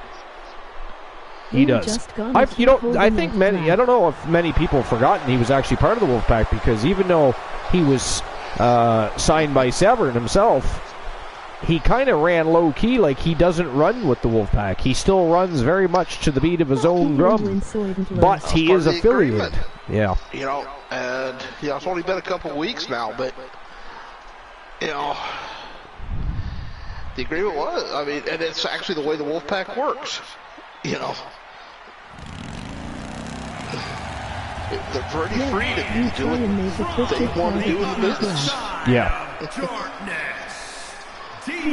All right, well, before we get into any more articles and further discussion, because the other thing we have to discuss is other Severn family members. Because now that the ownership has changed hands and the Severns are in ownership and control of WCW, now dubbed Wolfpack Championship Wrestling, I'm curious how big the family actually is, and if we can expect others to be showing up in the future. But I do have to visit the facilities, and my throat's a little dry, so I'm just going to grab a drink and use the facilities, but I'll be right back. So I would appreciate it if nobody did any silly cools or any reluctant compliments from the coach or anything that's going to require Galano to speak for long periods of time. He's on the broadcast tonight not feeling well because, this is a long time in the making. The storyline involved in the takeover of WCW is 2 years in the making. It is a big night for the Wolfpack. It is a big night for Starrcade. It's the Season 3 premiere, so he is here. So, if you want to have him tell you a joke or something, but let's not have him do anything that's prolonged speaking or anything that requires him to die while I'm gone. I'd appreciate that. Not dying is very appreciated. Very appreciated. That is not good for business. This storyline originated at the very tail end of Archerverse 1.0, very beginning of 2.0. And the Wolfman was suddenly, and I mean very suddenly, being managed by Vinny K. All out of the blue one match, Vinny K comes out with the Wolfman. That's the first that the storyline started. And just kind of been simmering backstage for 2 years, basically. And with January upon us, guys, you can bet these superstars would like to get the new year off on the right foot here tonight. Of course, Michael, but the unfortunate truth is that only one of them will be able to kick the new year off with a win. To see a complete list of champions from each respective brand, simply type TAB, WCW, YTD into the chat.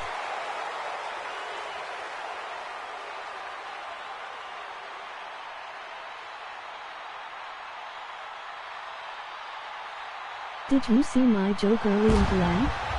LOL. And representing the Disciples of Darkness, from Adelaide, Australia, Rhea Ripley. One of the most powerful women in all of WWE, set a new standard of brutality in her match against Toni Storm at NXT UK TakeOver Blackpool. I'll have to look live. Hold on. She became the first ever NXT UK Women's Champion.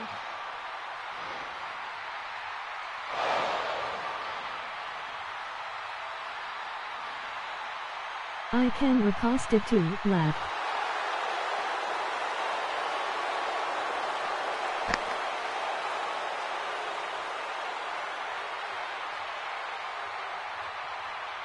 And you can bet these superstars will be looking to kick the new year off with a win here tonight.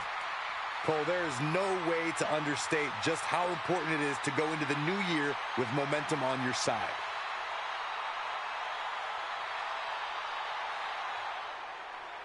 I saw an ad today that said, radio for sale. 1.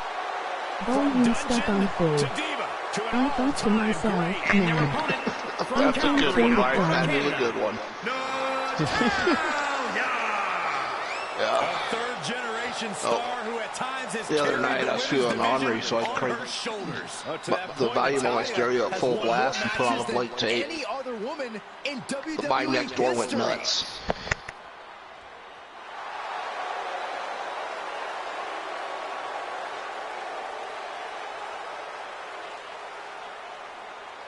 And you can bet these superstars will be looking to kick the new year off with a win here tonight. Cole, there is no way to understate just how important it is to go into the new year with momentum on your side.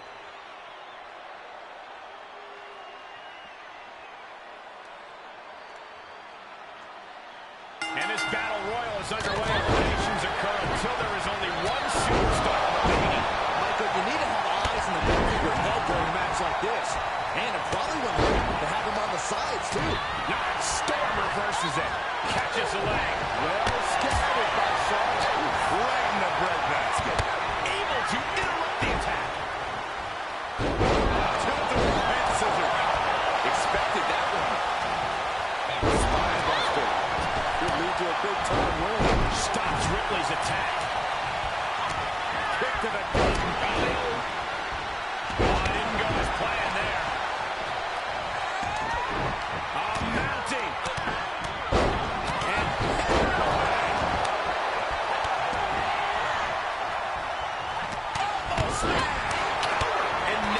I literally made a channel in my Discord called Life is Funny Like That, and let me tell you, I flagged myself up.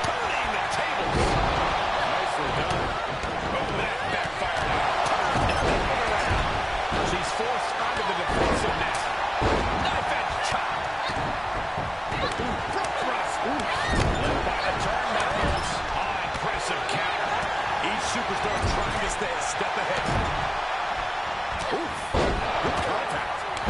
Suplex. Making it look easy. What a forearm. The scoop slam sets things up. Elbow smash. Charlotte able to steer clear. Step up Enziguri. She's fighting back. She anticipated that one. And it's reverse pain for that mistake. Knife at the chop. And a basement drop kick. Brutal blow. Drops the hammer right on the lower back. A counter answered by another chop. Superstar switch up. Finds the advantage up. Wants to become someone else for the day. Series of elbows looking to Hi. create separation. Superstar and become a different superstar. I return. Revisit. All right. Welcome back. Well, I see I haven't missed much. Oh, I was just going to say, it doesn't look like we've had any eliminations, but Rhea Ripley just eliminated. Elimination number 1 Able to get the advantage here. in the 8 Vixen Battle Royal for the Battle Royale Championship. All right. So I assume you filled everybody in on the backstory of, or at least Just very brief, how far back this all goes. a brief synopsis, if you will. Yeah. Excellent. All right, so there's not really much else really interesting in terms of dirt sheets, I'll be honest. There was something else that you had mentioned. What was it? I mentioned that it just dates back to the Arco 1.0, 2.0. You know, with Benny Kay suddenly managing Wolfman. Yeah, that did happen for a period of time. Yeah, that was a shock to everybody. And then their relationship very quickly, over a couple of weeks, so I guess it wasn't too quick, but over the couple of weeks of their union, it very quickly turned sour, if you will.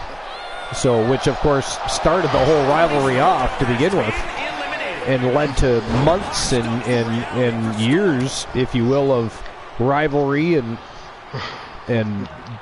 politics backstage, being taken to a different level. I mean, all kinds of things transcending and transpiring. And now we at 2023, season 3 of the Archerverse, and the Severns and the Wolfpack have completely taken over. They control ownership and of course they control what's going on television. Oh, that's right. They're in full control. The family. Oh yes, the family. Well, I do have some information I've been authorized to reveal. People are being eliminated like a motherfucker right now. What is even happening? We went from me coming back to the broadcast, nobody being eliminated until Rhea Ripley. We are now down to 4 Vixen villains in that ring right now. That is crazy. But there will be a general manager coming for. Ooh, interesting. Okay. Some members of the Archerverse, they will be a little familiar with this individual. Two-time, well, at least a 2-time champion. I think there might have been a 3rd championship, but not positive. The Gremlin Wolf. The Gremlin Wolf is going to be the general manager. Interesting. Now, is there a timeline for her arrival on the scene? Probably another month or so. I assume there's still some sort of recuperation going on there. Yeah. I mean, she's not been released yet, so. And we won't be able to see her in the ring, obviously. Kind of a behind-the-scenes managerial role type of thing. Yeah, Bernie. She's awake. Dex didn't tell ya? Golden Gamer says, "Hey, Archer." And I say, "Hey, Golden Gamer." Archer is the best at shooting bows. Well, I mean, was that an attempt at a joke, sir? Because that was gaslight. Absolutely gaslight. And one I do not appreciate. How dare you? Maybe. Oh, at least he admits it's a bad joke. Of course, Dex has been a little not himself lately either. So who knows? Is he ever himself? When was the last time he was himself? You know? Shall we go over the list of different personas and oh my god. That we have to thank Archer for because he he had to make fun of the little Poindexter. I mean, it was just a small little teeny tiny factual piece of information back in the day. That he looked like he was wearing Marty McFly shoes and stole Doc Brown's glasses. And he had those glasses, I'm sorry, they looked like the glasses that Doc Brown wore when he was, just getting out of the DeLorean and taking Jennifer and Marty to the future to, prevent their kids from becoming assholes. So, I mean, he definitely took that to heart, though. And then became spiteful about the whole thing, of course, and that's where the whole thing hell, he even, came to the ring as Marty McFly for a few weeks. And then it just went on from there. We literally turned Wrestle Wars into the world's largest epicenter for cosplay. He's been everything from Riddle Dexter to Penguin Dexter. I mean, right now he is Codex. I can't wait to see what happens next. We still need he's been Ghost Dexter. Archer Dex, no. Nope, that's not allowed, sir. There will be no Archer Dex. And Doc Graves. Doc Graves. Well, I mean, Graves isn't even part of the coalition anymore, so, I mean... I know, but... that would be just insult to you know, proverbial injury, if you will. Spit is disgusted when a frog does it. What? And she had Natalia's number there. I don't know. That one you don't know either. Okay, well, as long as you... Okay, well, that's fine, because we don't know either. And I'm sure either Lowell or myself were going to ask at some point, but you've cleared that up. You don't know either. I mean, you are just literally spitting on the mic now, right? You're just talking for the sake of seeing yourself type. You can see her struggling to find her bearings. Look at this. We are down to Alice Blade and Cheryl O'Grady here, guys, for the Battle Royale Championship. And by the way, Glow, what did you think of the newly designed Battle Royale Championship? Oh, the titles are looking awesome. Yeah, the 2023 championships are amazing. And they are, as they will remain for the entirety of 2023, by the way. First and foremost, I think they're awesome now anyways, but they are not being changed. Those championships have become prestigious and coveted titles. They are done being altered. I think we have the best championships we've ever had, and I don't think there's any reason to do so. You know, I can't say the same for arenas and other such things, venues. You know, those, you know, you always got to freshen things up when it comes to your venues. You don't want your stream preview of last year looking the same as your stream preview that you're going to put on this year. Well, sometimes the familiarity makes it better. Yeah, well, like but there's always familiarity in the name of the... oh, yeah, but, you know, tribute to the troops. You kind of want that same feel to the arena. But I actually preferred it when it was actually out with the troops. Yeah, me too. I liked it much more when it was in with the troops. But I mean, they probably have less opportunity to do that these days. But yeah, you're right. It was more interesting then. And but I mean, the venue always changed then too. It was the same primarily, but you know, things changed throughout the years. But the one big thing that changed is they went from doing it live with the troops to into the arenas. And I agree. I much preferred it when it was live with the troops. You know. But that said, they've been doing it for what, 20 years now? Is it that long? I couldn't remember. Pretty sure it's about 20 years now. It's been, you know, as one of the most amazing shows. Of course, you had the one where Santa Claus made an appearance. Yeah. Yeah, he sure did. You know. We just actually we talked about that on a recent list, actually. Really? Yep. I forget what the list was now, but it did come up. And there we have it. That is it. That is all, ladies and gentlemen. The winner of the 8 Vixen Battle Royal and the new WCW Battle Royale champion. These ladies put on quite a show. From a team of Sir Jack the Greatest, Alice Blade. From the new millennia, your new champion. Congratulations to Team Sir Jack the Greatest and, of course, Alice Blade. Big win and your new champion. A big win for her, and she certainly earned it. All right, so I'll issue the payout for that. Really something else. This is one I won't forget for a long time. Well, I was wrong. I would have lost all my money. Oh yeah. Nobody bet on Blade though. Nope, nobody did. Nobody did. But there you have it, our new Battle Royale champion, Alice Blade. All right, here we go. Next match of the evening. This one is for the WCW Women's World Championship. It is a 6 Vixen, 1 fall, wins it all matchup. But look at the villainy in this matchup. You got Erica Ann Smith from Team Christian Cool. You've got Nikita Lyons from Team France with 2L. Shayna Baszler in the mix. We got Honeybee, already a double champion, looking to win the Women's World. Could you imagine if she becomes a Triple Crown champion? Now, it wouldn't have been done the same manner as Ashley Marie did it with the 3 Women's World Champions, but she would still join the ranks as a Triple Crown Women's World Champion.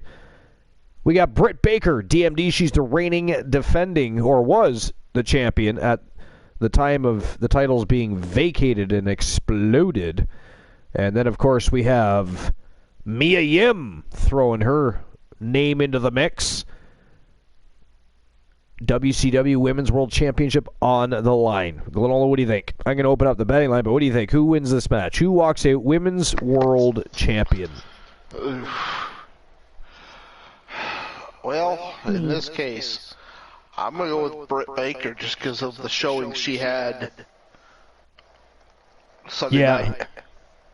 Well, I can't disagree with that. Again, she's a double champion for a reason, and she is definitely a front runner, I would think. She's probably favored in the betting odds, I would think. All right, so we got Erica Ann Smith, Nikita Lyons, Shayna Baszler,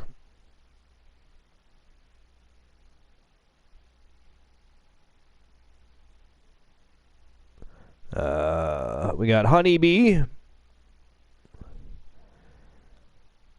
Britt Baker, and of course Mia Yim.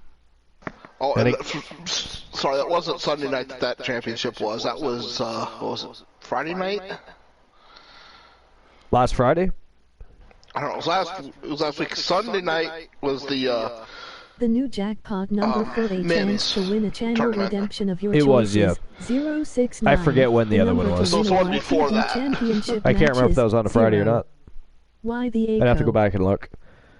All right, so the betting lines are open. Who do you guys think is walking out the Women's World Champion? Erica Ann Smith, Nikita Lyons, Shayna Baszler, Honeybee, the double champion, Britt Baker, DMD, or Mia Yim.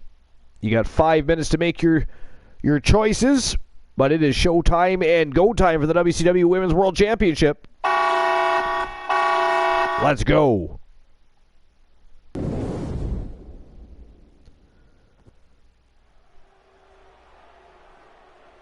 All right. Anyways, before I was rudely interrupted by a victory, I actually have a list to go over tonight. Actually, I should probably catch up on the chat real quick. Let's see here. Introducing the challenger from Sioux Knowing Falls, the South riders, Dakota. will get kicked in the nuts and Honeybee. Jennifer's awake, Froggy says. I believe Glenn already addressed that. I think she's got it. Frog, you're a frog. Froggy says, guilty as charged. He also said he didn't tell me. Golden Gamer stirring the pot. How dare you? Well, guys, I'd say now is as good a time as Froggy said September 22nd, or 22, anyway, September 22. Unfortunately, for one of these competitors, though, there's going to be nothing happy about how this year Spit is disgusted when a frog does it. Oh, we already covered that because he didn't know what he was talking about, so neither did we. Life is great, said Archer. I posted a joke for Glenolo while you were away. Did you read it? Chrono says, frogs, TF. Life's great says, sometimes you just get the itch to AKO someone. I mean, I'd be very excited if somebody got AKO'd. I'll be honest, nobody's got AKO'd yet tonight. It'd be a beautiful thing, a gesture. Somebody got AKO'd? I missed it? Who got AKO'd? Damn it. Who? Krondos. Krondos got AKO'd? Nice. What for? Yes, just for the hell of it? I don't know. I didn't do it. Who? Life, did you AKO Krondos? I mean, that is brilliant. Here we go, gentlemen. Huge title Did it just because, of course, Glenolo's got to try and ban the broadcaster. Prove to everyone that there truly is none better in all of WWE right now. All right, so my list, now that I'm caught up, is by the Bleachers Report, and it was published by Philip Lindsay, and it is ranking Chris Jericho and the greatest debuts in wrestling history. So it says, an effective debut can make or break a wrestler's career. For example, Thunder Rosa's menacing foray in NWA Power in October 2019 made her a star with Echo niche fans Techno overnight and put her on the trajectory to win the company's women's championship, and eventually burst onto network television with the title in TOW to challenge Hikaru Shida on AEW Dynamite. Similarly, Paige made her first appearance on the Raw after WrestleMania 30 in 2014 and defeated AJ Lee to end her 296-day reign as Divas Champion. The surprise debut and title win cemented the Diva of Tomorrow as the next big star of the division and was quickly changing directions. Not everyone is lucky enough to win gold straight away, but some stars created an undeniable presence that helped them to become household names. As the final member of Ted DiBiase's team, The Undertaker stole the show in his debut at Survivor Series 1990. In a dominant performance, the Dead Man scored 2 eliminations and made up for the infamous gobbledygooker reveal, which fell flat after months of teases. The Phenom's first pay-per-view set the standard for what WWE could do with surprise debuts at their annual event. It laid the groundwork for many others, so without further ado, let's take a look at the 10 best debuts in wrestling history. Now we have some honorable mentions here. It says there have been countless introductory appearances from stars like The Undertaker and Paige that rightfully belong on any list of the greatest debuts in wrestling history. They both could make the top 10 along with these honorable mentions. Deonna Purrazzo, Impact. After an uneventful run in WWE, Deonna Purrazzo made the move to Impact last year. After her initial vignette in May, the Virtuosa immediately made a splash on the June 9th episode of the company's flagship show, using the trademark Fujiwara armbar to ground Knockouts champion Jordynne Grace. This created so much positive buzz for the former NXT prospect, and she rode the momentum to win a title a month later at Slammiversary. Not, of course, the Archiverse Slammiversary. That did not happen. Be right back. Gonna mute you for in a second 2019, so oh wait a minute, sorry, Kenta's, the next one is Kenta. Kenta, New Japan Dominion 2019. Kenta's disastrous trek to the United States as Hideo Itami was riddled with injuries and flat-out bad luck. In 2019, the Japanese legend returned to his homeland to reintroduce the world to his hard-hitting style of wrestling. Surprisingly, the 40-year-old made his debut for New Japan Pro Wrestling with the approval of his longtime friend Katsuyori Shibata and entered the G1 Climax. This was a big deal because Kenta had made a name for himself with Pro Wrestling Noah, and Japanese wrestlers routinely remain loyal to the company they started with. Although the former GHC heavyweight champion did well in his G1 Climax appearance, he became unpopular with the fans and ultimately joined the Bullet Club. The move was one of the hottest heel turns of the year. Next on the list is Ronda Rousey, Royal Rumble 2018. As Ronda Rousey shook up the world in 2018 when she made a surprise appearance after the first Women's Royal Rumble match, the baddest woman on the planet received a raucous reaction as she pointed to the WrestleMania 35 sign wearing Rowdy Roddy Piper's leather jacket. This moment set up one of the biggest rookie years in recent memory, as the former MMA fighter went on to make her in-ring debut at the Showcase of the Immortals in April and headline the event as Raw Women's Champion 1 year later. Next on the list is Brock Lesnar, Raw, March 18, 2002. Speaking of crossover MMA stars, Brock Lesnar decimated Al Snow, Maven, and Spike Dudley on the March 18, 2002 episode of Raw. Billed as the next big thing, he went on to become the King of the Ring winner a few months later and defeated The Rock for the undisputed title at SummerSlam.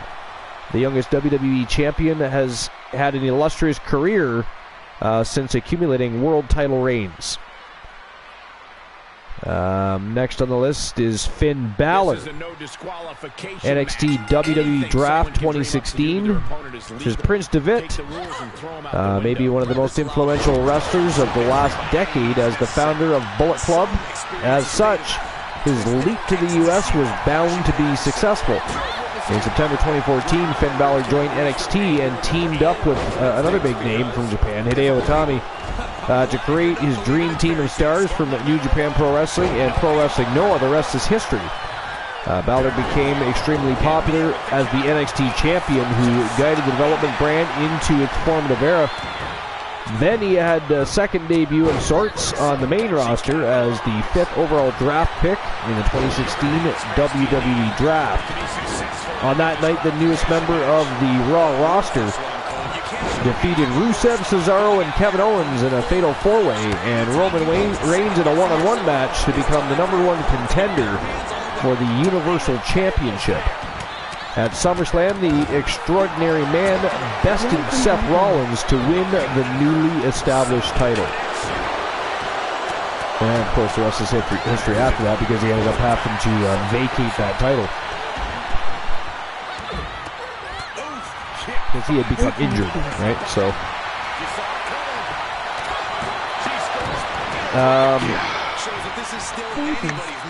yeah, which was unfortunate because it would have been interesting to see what he did going forward. You know what I mean? And we just didn't get to see that. And it's just kind of like, oh man. Because it just cut short. Well, I think it would have been a great run, and because of how he got there and the momentum and the hype he had going in as I truly believe he would have been champion probably for maybe not, obviously not as long as Roman Reigns, but I'm gonna say they would have given him 6 to 8 months as champion. Probably would have had a nice run and had some great feuds, but it's too bad, really. I'm just going to catch up with Chad here real quick.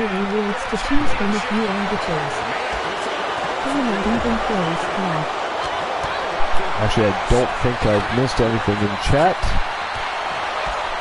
Not really, anyways. Techno says, quit hitting me with your purse, Life.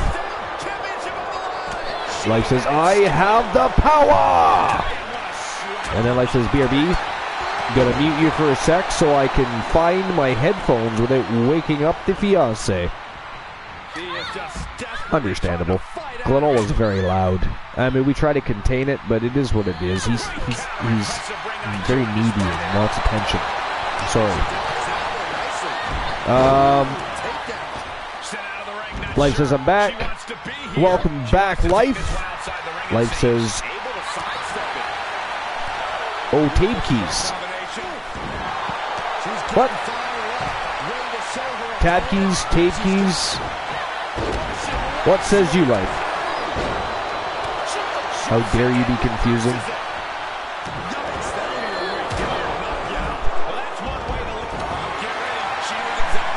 Alright, well, in any case, next on the list is The Nexus, Raw, June 7, 2010. It says, last fall, a group of masked anarchists destroyed the Performance Center on the August 7th episode of SmackDown. That would become Retribution, essentially nicknamed The Nexus, did so much better 10 years ago on the June 7th edition of Raw. When the prospects from the first season of NXT did it, it was shocking and new. And of course, their debut made this new stable an unpredictable threat under the leadership of Wade Barrett. And number 10, Taz WWE Royal Rumble 2000. Hey, wait a minute here. Those were all the honorable mentions. And now, I forgot we were reading honorable mentions. Every single person we just read about, those were all the honorable mentions. I haven't even got to the list yet. That's funny.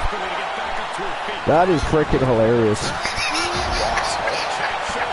I gotta say, Nexus, I'm not a big fan of Nexus. I never really was. No, me neither. I mean, don't get me wrong, I like NXT, but didn't find Nexus's amusing as a lot of people did either. And I'll be honest, Wade Barrett to me just seemed overrated. I could never invest in him. Nexus. I liked Wade Barrett as time went on, but at the time I felt the same way you do, yeah. All right, so now we're actually going to start the list. So at number 10, they have Taz, WWE Royal Rumble 2000. So with ECW, Taz earned a reputation as one of the toughest men in the industry in the late 90s. So much so that his fame among Indies fans preceded him when he joined WWE in January of 2000. At the Royal Rumble, the Human Suplex Machine received a hero's welcome in his hometown as he entered Madison Square Garden to challenge Kurt Angle. Then Taz proceeded to dominate the Olympic gold medalist, forcing him to pass out and ending his undefeated streak. This was arguably the highlight of the Long Island native's career. Unfortunately, it didn't grant him a successful run with the company like it should have. That's the only reason he didn't land higher on the list. Nevertheless, the ovation he received made for an unforgettable debut. Number 9 is AJ Styles, WWE Royal Rumble 2016. Because in January 2016, AJ Styles and Shinsuke Nakamura delivered a classic match in the Tokyo Dome at New Japan Pro Wrestling Wrestle Kingdom 10. This seismic event changed the wrestling world because it was their last appearance at the world-famous Japanese arena. The following day, Kenny Omega and the Young Bucks effectively formed what would become the Elite as they unceremoniously kicked Styles out of the Bullet Club. This anticipation for news on where the former IWGP Heavyweight Champion would end up next. Fans didn't have to wait long for answers as the Phenomenal One finally made his way to WWE as the third entrant in the 2016 Royal Rumble match. As he entered the Amway Center to a sizable reaction to face Roman Reigns, viewers could see the surprise and emotion wash over Styles' face when he realized WWE fans knew who he was. 8 months later, he defeated Dean Ambrose to win the company's top prize at Backlash. And yeah, I actually remembered reading an interview with Styles before he made his re-debut, if you will, kind of in the company, because he wrestled for WWE early on in his career before he went and became a star over in TNA. But anyway, that's a story for another time. But he did say at one point he was just hoping that people in the WWE knew who he was. And that was simply because, like AEW, the only people that actually know who most of the talent on the roster is the cultist fans. The rest of the casual watchers, the diehard fans, they're not as well informed. And wow, ladies and gentlemen, that is it. That is all. The winner of the match and new WCW Women's World Champion from Team Christian Cool, Erica Ann Smith is your new World Champion. Wow. I guess we were wrong again, Glenola. I mean, we're getting good at that, you know. We are getting, if we can say anything. Chatty here to tell us who to bet for. That is true. We do not have the king of all betting. It'd be nice to talk to Mad Chatty again. I haven't seen him in a hot minute. He hasn't streamed in a while, to my knowledge, either. I have seen him live on PlayStation. Maybe I should just contact him on there. But yeah, I mean, for those that don't know, Mad Chatty 1, 2, and 3 was a member. Well, he is a member of the Fam Jam, but he's been, you know, kind of on a hiatus for probably the last 6 months, at least 7 maybe. But neither here nor there. That dude could predict a match like a motherfucker, and I'm telling you, he would get it right. I don't know. At least I would think a little, 98% of the time, at least. Oh, easily. Yeah, like it was crazy. Like seriously, if you want to start playing the lotto and you want a shot at winning the lottery, I suggest contacting Mad Chatty and asking him what numbers he thinks might be, you know, winning numbers. He was that good at it. It was crazy. But Honeybee playing the nobody has won the jackpot in a while. It's absolutely crazy. Honeybee was the last person to win the YTD Academy Championship op, but that's been changed since then. Nobody's won that since, and nobody has won the Channel Redemption Reward in just about 3 months, I think. We're pushing it. We're definitely pushing it. So, but anyways, I'll issue the payout for that before I get to the rest of that list. Give me a moment while I do that. Let's see here. So the winner of the match was Erica Ann Smith, the new WCW Women's World Champion from Team Christian Cool. Congratulations, Team Christian Cool and Erica Ann Smith, our new WCW Women's World Champion. All right, and here we go. Moving on to the next matchup of the evening. And this matchup is for the Hardcore Championship. It is a 6-man Hell in a Cell matchup, and look at the villainy in this matchup. Every single person, former multiple-time champion. We got Reese the Voice Williams from Tons of Funk and Team 3 TV Reese. The Big Red Monster, the Big Red Machine Kane. Vincent Blaze is in the house. We got the Icon Sting. Tony Stone. And, of course, the Rattlesnake. Stone Cold Steve Austin. Hell in a Cell, WCW Hardcore Championship. What do you guys think? Who do you guys think walks in with the gold here? Channel redemption of your choices. 069. You're going with Reese? The number to win a YTD championship match is 0. All right, so we got Reese Williams. We've got Kane. Vincent Blaze. The man called Sting. Tony Stone, former champion. And, of course, the Rattlesnake. Stone Cold Steve Austin. As usual, 5 minutes to make your bets. And there you go. Betting lines are open. And it is showtime and go time for the WCW Hardcore Championship. Hell in a Cell. Let's go. All right. And back to that list. So it goes on to say, as he entered the Amway Center to a sizable reaction to face Roman Reigns, viewers could see the surprise and emotions wash over Styles' face, and when he realized WWE fans knew who he was. 8 months later, he defeated Dean Ambrose to win the company's top prize at Backlash. And I think we already read that. So number 8 on the list is Adam Cole, NXT TakeOver Brooklyn 3. In 2017, Adam Cole joined a long list of Ring of Honor stars who signed with WWE. The former ROH World Champion made his surprise debut following the main event of NXT TakeOver Brooklyn 3. As Drew McIntyre ascended to the top of the black and gold brand as the new NXT champion, Bobby Fish and Kyle O'Reilly distracted him long enough for Cole to attack him from behind. The trio formed the Undisputed Era on that fateful night as the crowd welcomed the new arrival by chanting his name. When the new faction got to the top of the ramp, the crowd repeated the new signing's catchphrase, "Adam Cole, baby!" as he raised his arms above his head. It was a pleasant surprise and one of the most epic NXT debuts to date. And actually, they're completely, that is 100% correct and accurate.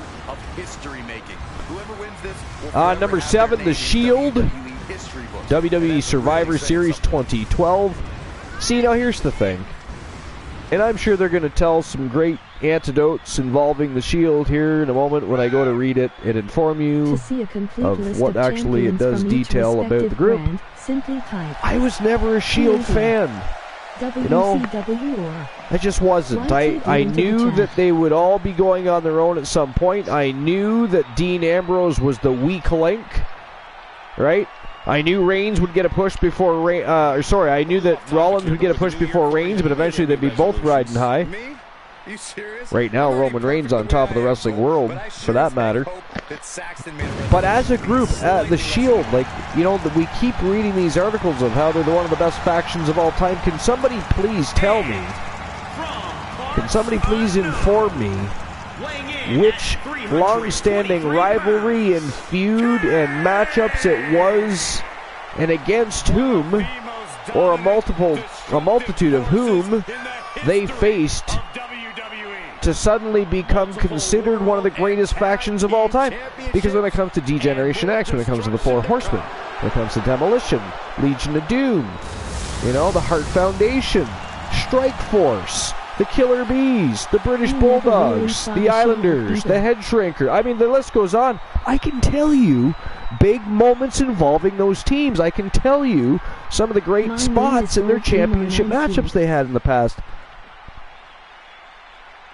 Can anybody tell me a period of time in wrestling history where the Shield made the big enough impact that they could be compared to the likes of those teams? Oh, come on, Archer. The Shield beat a bunch of big names. Well, I mean, they did, but I mean... Of course, they were together and they weren't in the match. The big names by themselves.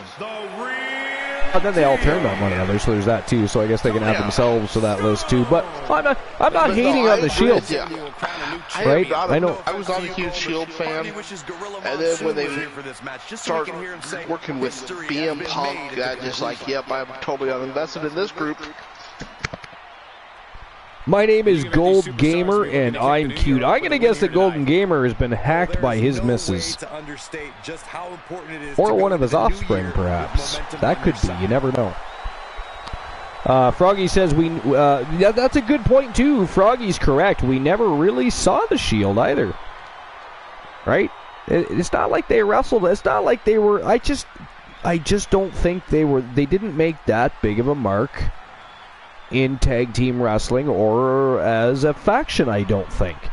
I don't speak for everybody, and I know there's lots of people that like the Shield, and I have no problem with that.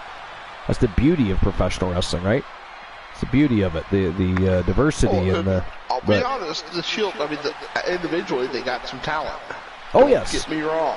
Oh, yes. Even Dean Ambrose, even though I like to shit on him all the time, I just shit on him all the time because I just feel like, what made me upset was when he came to the WWE and people were comparing him to the Indies, and they were saying, oh, well, if he was allowed to be John Moxley, if he was allowed this, if he was allowed that. Now, here's the thing. I already knew who he was. I'd already seen him wrestle. I'd already followed him.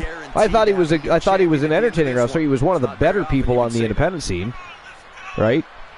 So I knew who he was. So when he joined the WWE, he became John Moxley, he became Dean Ambrose, and people were like, oh, they need to let him be John Moxley. If he was Moxley... Guys, for those of you that say those things, I've just got to tell you, and I don't know if you actually realized it or not. If not, I'm going to enlighten you to a fact. He does not wrestle or behave or act in any different manner as John Moxley than he did when he was Dean Ambrose.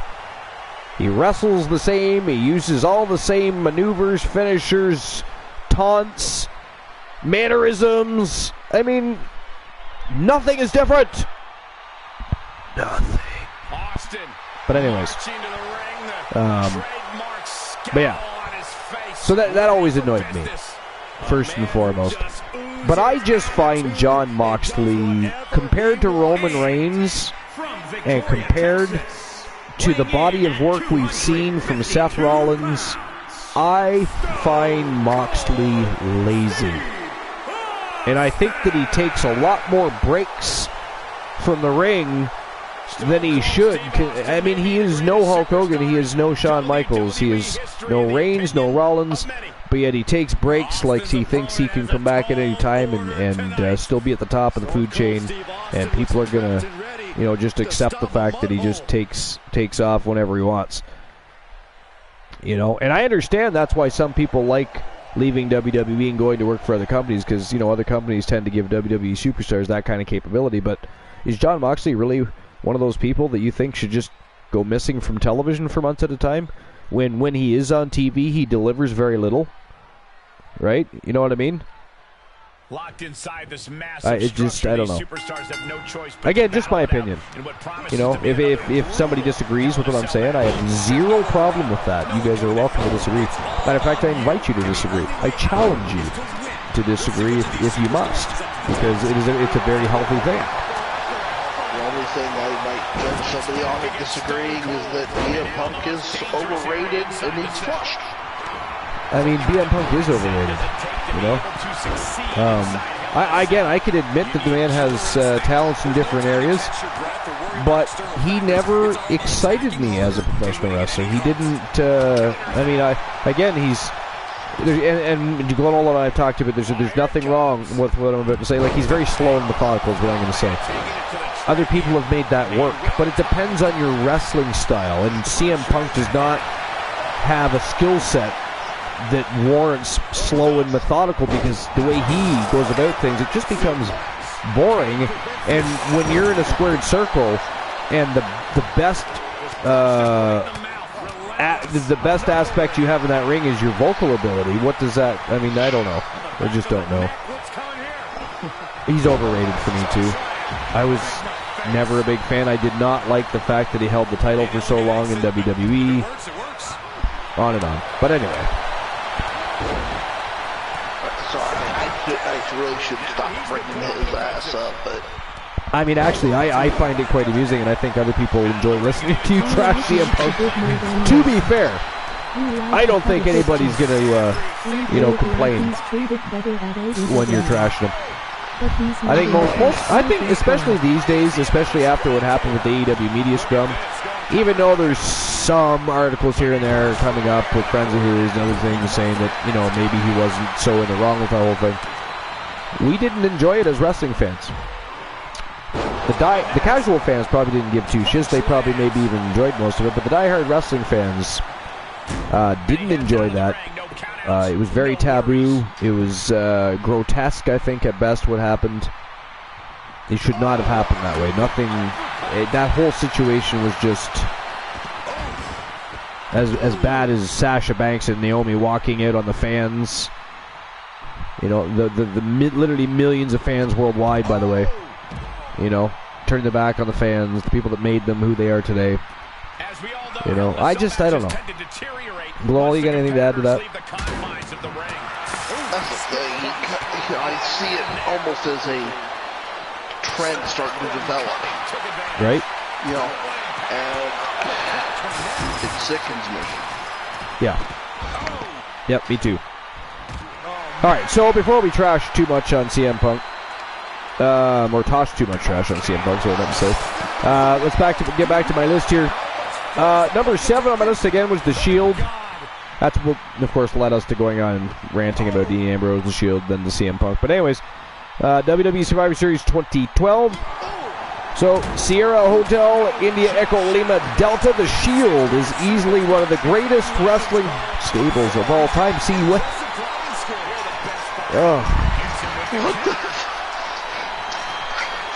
Is it okay? Good God. Is it Sergio or is this Taco Boy? Right? One of the greatest wrestling stables of all time. I'm sorry. I apologize to all those that love the Shield. I can't invest in that. I can't sit and tell you that I think they're one of the greatest wrestling stables in wrestling history, because I just think that is such a load of crap.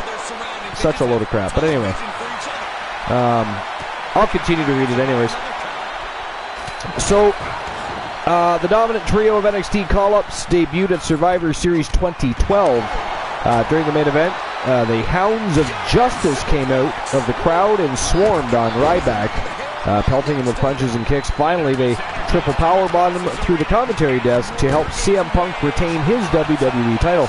See, there's another thing they helped CM Punk with. That's already a mark. Leaves a target on their back, if you will. But anyways, The three men. You know, me talking about you working with BM Punk automatically has a shit stain. Yeah, exactly.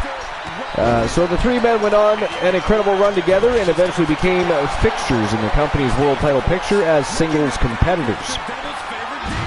Number 6. Well, Archer, I'm going to be Dark Granola for a little bit. I'll be back. No worries, Dark Granola. I love Dark Granola. I actually think it sounds pretty damn cool, to be honest. Wow, look at that, ladies and gentlemen. That is it. That is all. The winner of the Hell in a Cell matchup and new WCW Hardcore Champion, the Rattlesnake, Stone Cold Steve Austin, is your new champion. And I did not expect that match. I mean, to me, that is a very quick cell match. Wow. And Stone Cold, the new WCW Hardcore Champion. That's crazy. Quite a few surprises so far tonight. Although I do like surprises, so there's that. 0 on Stone Cold. All right, let me issue the payout for that if there is one. Absolute goosebumps. Can imagine how the new champ must feel, Byron. Give me a moment while I do that.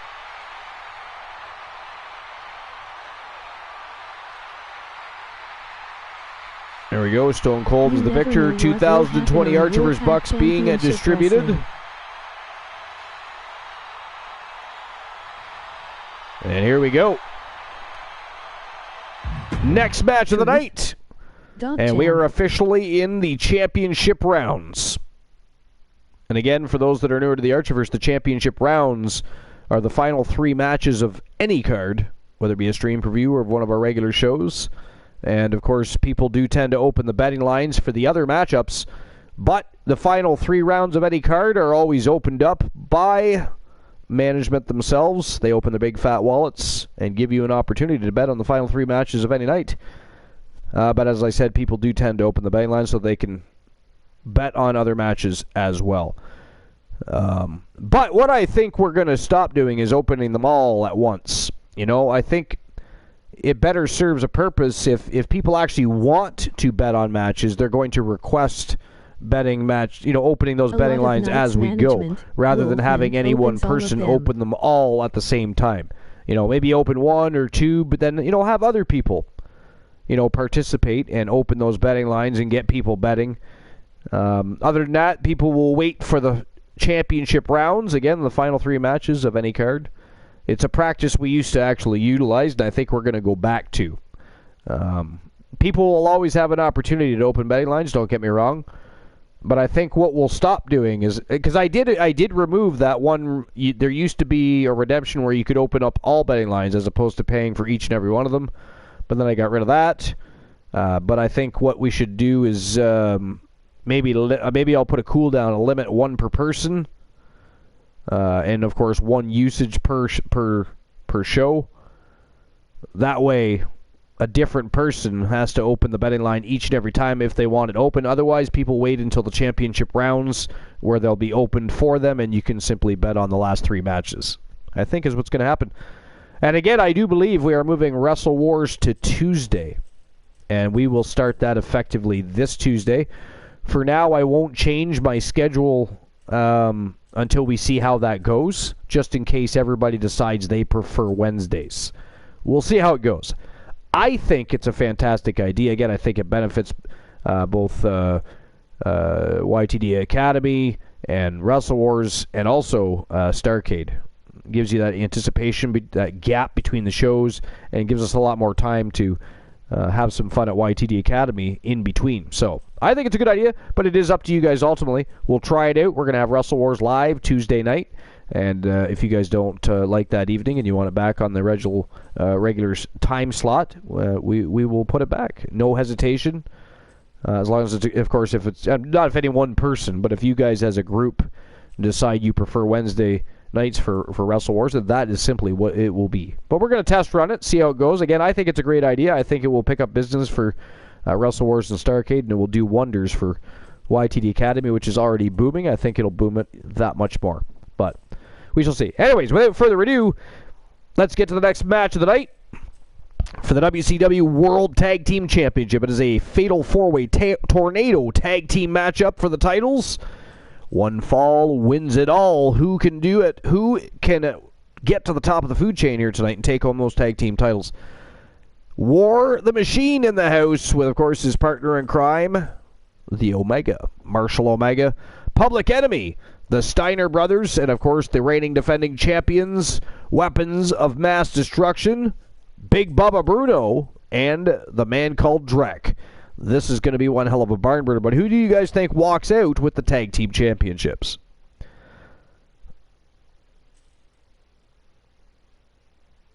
Who walks out with the gold, guys? Is it going to be the Wolfpack? Wolfpack. Public Enemy?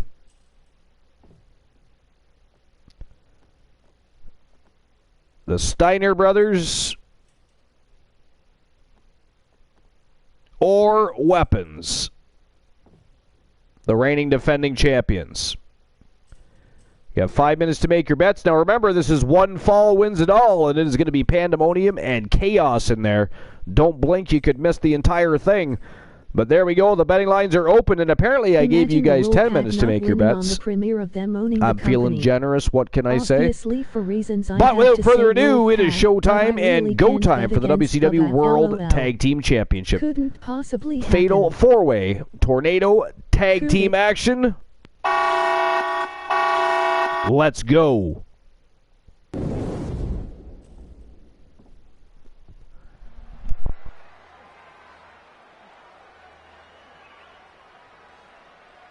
Right. We'll get back to the list here. They are ready for a fight. The new jackpot number for a chance to win a channel redemption of your All right, so next on the list is Shinsuke Nakamura, NXT TakeOver Dallas, SmackDown. This is number 6. 536 pounds. The Public Enemy. So it says, while AJ Styles' long and well-earned journey to WWE was one of the biggest headlines of 2016, Shinsuke Nakamura's signing a month later was certainly no footnote. The Japanese wrestler was the biggest star to join NXT, and his press conference in Tokyo was proof of its significance. Ahead of NXT TakeOver Dallas, the King of Strong Style appeared on the screen behind William Regal as Sami Zayn's opponent for the event. His arrival was an exciting time for NXT fans, and the former IWGP Intercontinental Champion didn't disappoint. His charismatic entrance thrilled the crowd, and he and Zayn delivered a critically acclaimed match during WrestleMania weekend. Strangely, WWE superstars who start with the black and gold brand essentially have two debuts, and Nakamura's main roster debut is still one of the most electrifying entrances ever. It's impossible to get the chills as Lee England Jr. plays his theme song on the violin, and the crowd sings along when the artist debuted on the SmackDown following WrestleMania 33. Number 5 on the list, WWE SmackDown, June 27th, 2002, John Cena. So John Cena is the biggest WWE star since the Attitude Era. His debut kicked off the Ruthless Aggression era and cemented him as the next up-and-coming superstar. On the June 27, 2002 episode of SmackDown, he answered Kurt Angle's open challenge and famously proclaimed he had the ruthless aggression Vince McMahon demanded. Cena lost a competitive match, but his strong showing gained the respect of the audience and The Undertaker, who approached him afterwards. It took some time for the C-Nation leader to become the massive star we know today, but his momentum, this moment put him on the path to greatness. Number 4, Kevin Owens, NXT TakeOver, Revolution and Raw. This is Kevin Owens is the second former ROH World Champion to make his list. Make this list with good reason. He enjoyed two of the most well-executed debuts with WWE between 2014 and 2015. At NXT TakeOver Our Evolution, he competed in the opening match against CJ Parker. New Japan's Juice Robinson, the prize fighter, defeated Parker, but it didn't end there as he came down to the ring to celebrate his close friend Sami Zayn, who dethroned Neville to win the NXT Championship at the main event. Then Owens became the most hated man on the brand when he viciously powerbombed Zayn onto the ring apron and continued to beat him down to close the show. This heel turn instantly made him into a compelling character and positioned him against NXT's resident underdog. 2 months later, KO defeated Zayn at TakeOver, rival for the NXT title. Later, the champion took the belt to the main roster, and he answered John Cena's open challenge for the United States Championship on May 18th episode of Raw. In the introduction to the mainstream WWE fans, the Canadian cut a fantastic promo on John Cena and laid him out to stake and his claim to the title. 2 weeks later, Owens beat Big Match John in a non-title match at Elimination Chamber. I remember that match, actually. It was a very good match. Again, John Cena,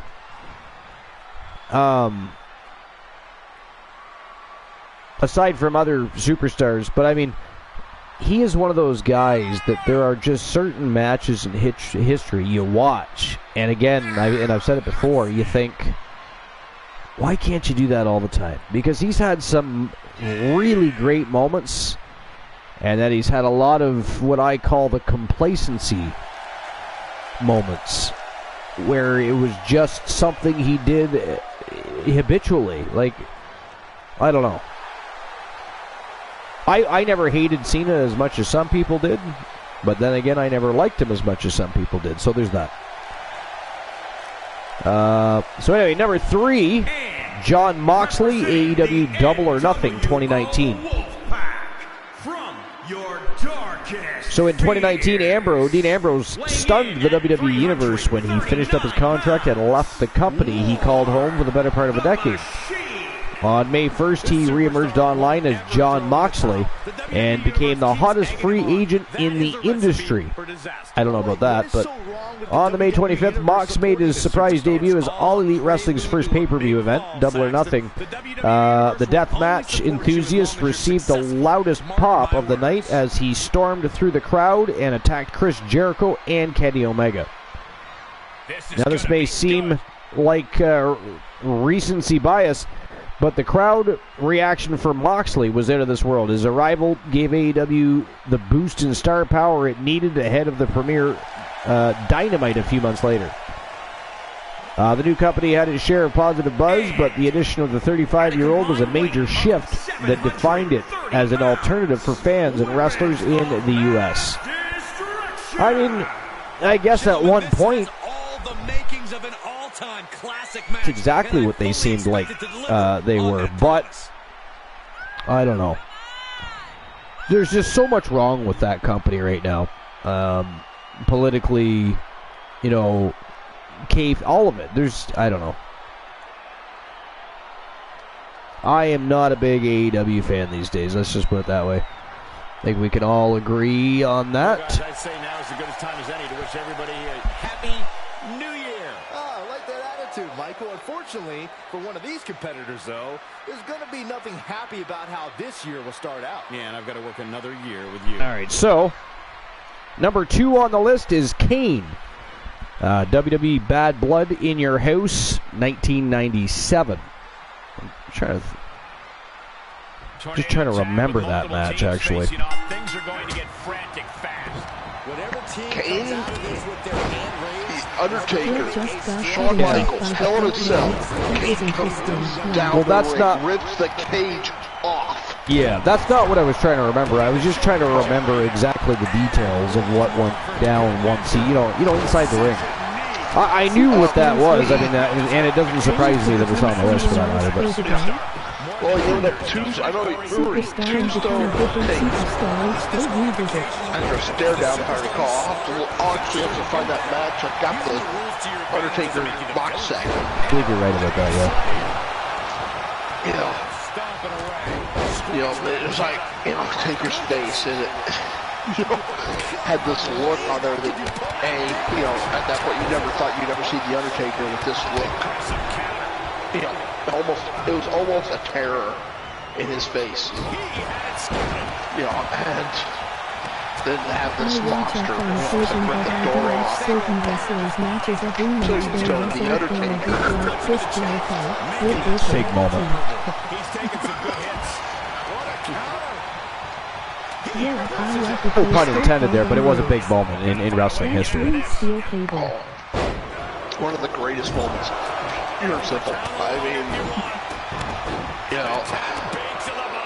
I actually just saw a thing with talking about Kane's,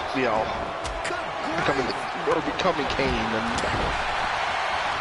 Taker. I've seen that. Did you watch that? No, this was an article I was reading. They were talking like Undertaker. There's a documentary entitled the same name. I don't know what that's my brain trying to describe the article. But Interesting. But what they did, Undertaker was quiet while they were talking about it. But it was in a quiet that showed that he was all for it. The description they gave was basically that his silence spoke more than anything else.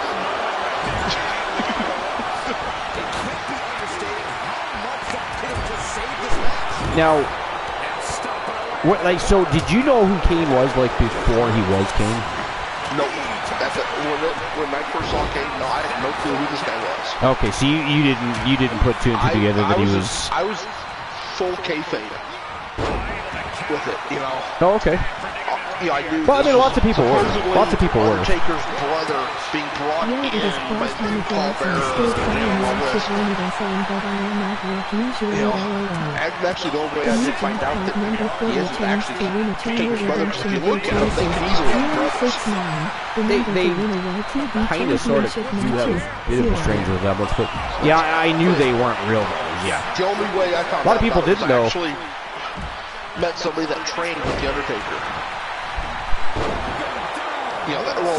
I should say trained under the Undertaker. Taker trained in that match.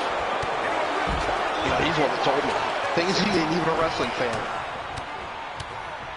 He was trained as a pro wrestler, but never wrestles. And he honestly could have been the Undertaker's Interesting. brother. Any reason why he did that? I don't get a reason, but he could have been the Undertaker's brother. Size, look, there was a hell of a resemblance. Really nice guy. He was a professional wrestler, but decided never to wrestle. Yeah, but he tough as hell. He was in a motorcycle accident. His bike tire went off the road just enough for some long grass in the ditch. Grabbed that front wheel and flipped it. Yeah. He landed 12 rows into a field. So the people that worked with him happened to see his bike, so they stopped and they found him. Messed his back up, knocked out some teeth, broken. But somehow survived. Orbital. That's crazy. He was back to work 3 days later. Wow. Back to work 3 days later after all that. And mind you, you guys in the U.S. though, you guys kind of got to do that. You see, over here we would have, means of, if we were that injured, our companies normally allot us the time off and not necessarily penalize us. Or if you don't have that kind of company, then there's ways around it through government assistance. But this was Jeff's decision. I was packing for him. I worked with him. Oh, okay. And it was a label factory. Well, he was having to put on an 80-pound roll of paper on one end of the press. Right. That's a big-ass roll of paper, too, by the way. Yeah. Those are awesome. So I've actually helped with things like that before, and I also used to clean a post office, too, by the way, but let me tell you, those things, they may only be 80 pounds. Now, 80 pounds is, to some people, heavy to begin with. But they're not just heavy. Those damn things are awkward to even hang on to. Huge. Yeah, they're very awkward. Like it's much easier. Usually you're supposed to have two people. But Oh yes, Jeff could always do it by himself. oh yeah, we all did, but we always hurt ourselves too. Literally, it always. was the label paper. So you have the sticky. Yeah. It's kind of a double layer technically. But he finally, halfway through the day, went over and had another pressman help him lift one. He was doing it all himself. This guy is that damn tough. Yeah. After injuring himself and being in an accident, he's still out there lifting 80-pound spools. Wow. All right, so pause that thought. I must use the facilities. It's been a hot moment since I got a chance to do that. So because we're almost at the co-main event of the evening, so I want to go do that now so I can take care of business, and then I don't have to, if there's any matches I don't want to miss, is definitely the final two, and I doubt I'm going to miss this match either, but they are still going to battle. This is not, and I'll be clear about something, this is not an elimination match. This is a one fall wins it all. Fatal four-way tornado tag team action. Don't blink an eye. If you blink, you could miss. Look at the villains. Look at the savages in there. One shot could put the lights out of any of the superstars in there. But I'll be right back. That means War isn't totally happy with this match because he likes elimination because it's more people for him to take out.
Having an awesome night tonight. This has been a great show, if I do say so myself.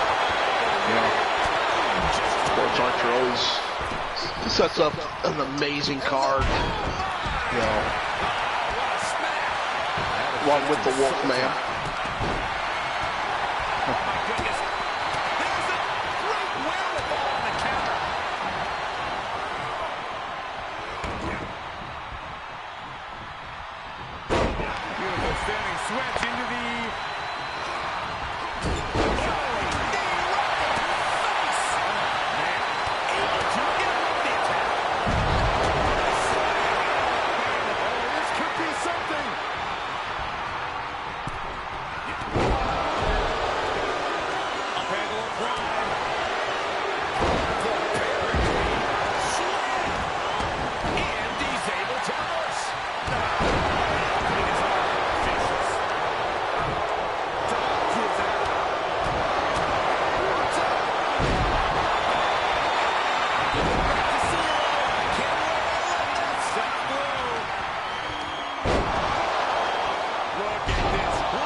And here's a look back at some of the action from the previous match. And look at that. Public Enemy won it. Who did they,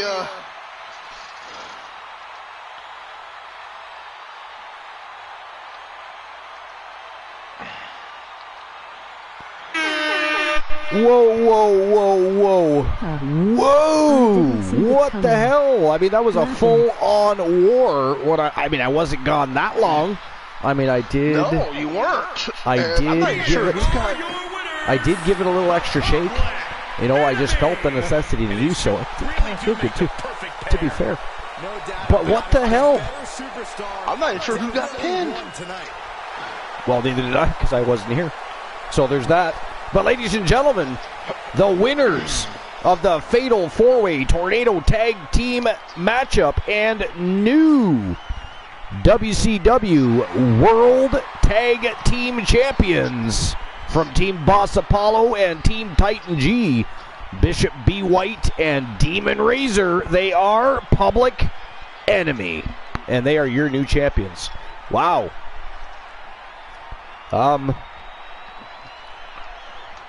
I don't know what to say. I don't either. I mean, congratulations, you know, to Public Enemy, but what a shocker. I mean, I went as fast as humanly possible, you know. And nobody even chose Public Enemy. Wolfpack and Steiner Brothers. Wow. All right. Okay, I'm shocked here. I really am. I truly am. I did not expect to come back. Because I literally said before I left, I'll miss anything. Because these guys are going to battle, and then I come back and the match is over. Like, wow.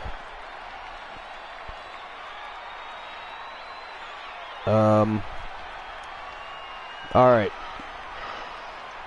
So the winner of the match, Public Enemy, are your new champions. And I'll open up the betting line for the co-main event of the evening, which is coming your way right now. So, Boss Apollo, together we will grow strong and our communities will remain strong by our constant support for one another's endeavors. Here we go. WCW TNT Championship on the line. Fatal 5-Way Extreme Rules elimination matchup. We've got the debut of one of Joe Link's favorite superstars, Will Ospreay. He is a surprise entrant onto the show, and of course we inked his contract not long ago. He has not even reported to YTD Academy. We wanted to keep him as a surprise for Team Joe Link. But Will Ospreay taking on The Undertaker, Austin Furious, Sid Vicious, and of course the reigning defending champion from Tons of Funk, from Team I'm Just Key, the OG villain of the Archerverse, Kareem Key Woods is your reigning defending champion, putting his title on the line. Who do you guys think is walking out with the TNT Championship tonight? Well, for what it's worth, I'm going to say Key, or Kareem Woods, but take that for a grain of salt. I don't think I've chosen one right yet. I don't think I've got one. If I was betting tonight, I would have lost a lot of money so far. I'd probably be broke. Because I like to bet big, and so anybody that's making bets, do not listen to Glenola and I. We apparently don't know what we're talking about. Yeah, I have 90 fucking bucks RN left. All right. So again, we have Will Ospreay, we have Undertaker, we have Austin Furious, Sid Vicious. Yeah, I have only been right once and today. The reigning defending champion, the villain of the Archerverse, Kareem Key Woods, the reigning defending champion. 5 minutes to make your bets. And there we go. Betting lines are open. So here we go. Without further ado, the co-main event of the evening for the WCW TNT Championship. Let's go. That sucks, Froggy. If I could give you some, I'd give you some. I mean, I've only got 164,000. Only 164,000. All right, I'm just catching up on chat here. The following contest is a fatal 5-way extreme. Yeah, Life says I didn't see that coming. Yeah, no, neither did we. WCW about 9K. Froggy lost all of his Archerverse bucks. Complete list of champions from each respective brand. Fucking badasses Public Enemy are, Froggy says. WCW or YT boot into the chat. Joe Link going with Will Ospreay. I knew he was going to go with Will Ospreay. Dan, I thought it would be Joe Link says it's an awesome surprise. He does some amazing stuff. Froggy says, yeah, I have 90 fucking bucks. I only have 3,368,000. Lol. Sorry, Froggy. It's a little funny. Joe Lake says, yeah, I have only been right once today. The rest of my money on Furious. Life says, I'm at 59K. Froggy says, only 164K, you broke bastard. Well, that's pointed at you. Joe Link says, dang, I thought it would be higher. Joe Link says, I only have 336.8. What? That is absolutely savage. 336.8 thousand. I put yeah, only a small 1,000 on Keywoods, but a couple people need to really put like 10 Archerverse bucks down on Undertaker and on Vicious. Nobody's bet on either one of them yet? Okay, we do have one. We have 1,000 on Undertaker, so we still need somebody on Vicious.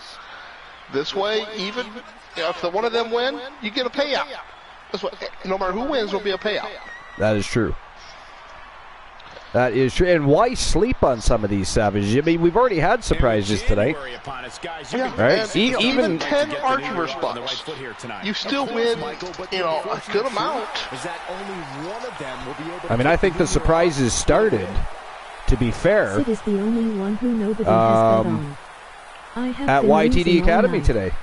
I haven't Wolfpack gals losing their championships to Hardcore Country. Those guys have been battling between the Outlaws, Hardcore Country, and the Wolfpack gals. Those guys dominated the scene last year. The Wolfpack gals and at least we know Wolfpack is the Outlaws also. I believe they are two-time champions. I'd have to check the records. I believe they are two-time champions. But anyways, Hardcore Country and the Wolfpack gals, I believe, are tied at 3 championships apiece. I'd have to check. I forget now. That or Hardcore Country is in their third reign. I forget. Very true there, Froggy. I missed with Froggy. Hold on, good. I'll catch back up here.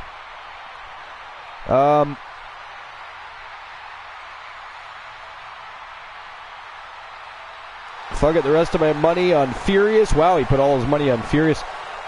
Yeah, only a small chunk of gems, Joe Link says. Sid is the only one nobody's bet on. I believe somebody already took care of that. I've been losing all night. I haven't gotten a single bet right, Life says. Froggy says at least we know Wolfpack isn't booking themselves to win. Very true. Right, they're not pulling a Tony Khan. I had some matches that I posted or early Vince on McMahon YouTube. for that matter. I did post them on the promote section if anyone wants Wolfpack to watch them. I don't know if we're going with American or UK pluralization rules on the group. Okay. Life says technically Wolfpack would be singular in that sense, so might be right. Are we really having this discussion? Joe Lake says, I had some fire matches that I posted on my YouTube. I did post them on the promote section. If anyone wants to watch them, we will of course watch them. I usually always catch up with those videos at some point. Got to get Joe Link's YouTube channel rocking and rolling, just like the Archerverse YouTube channel is rocking and rolling. It is exploding, for that matter. Even if they're complicated. Exploding. We may have to look into making Joe Link his own little channel on the Discord. Right? Along with the Lily Pad, we might have to have a Joe Link channel. Because, I mean, again, it is our Discord, and I think if you guys would like to have your own you know, if you guys have channels that are doing well and you want to have your own section on Discord like Froggy does, I mean, Froggy's just starting with streaming, but he has been modding in channels forever, and he knows exactly what he's doing, so he'll be successful as a streamer.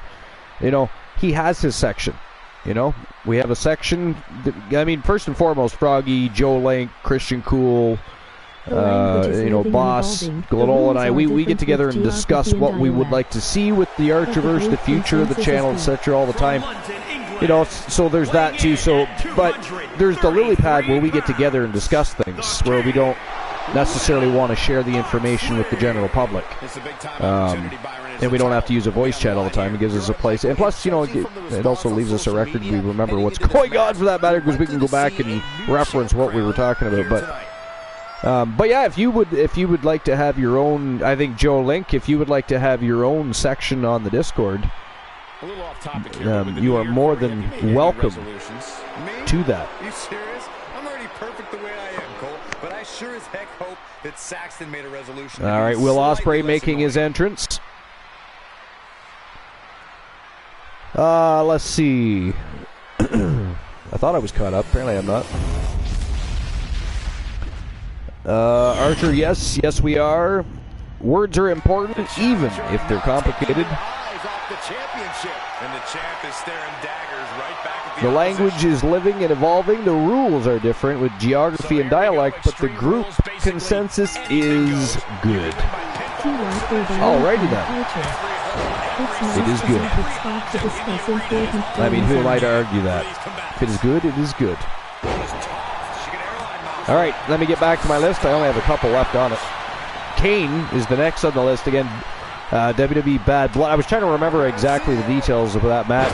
I mean, obviously, I know certain aspects of it. Everybody remembers ripping out the cage, all that stuff, but I just like to remember, because I mean, Kane's always involved in such epic matches. They're always matches of epic proportion. They only utilized Kane in big storyline and angles, so I was just trying to remember it.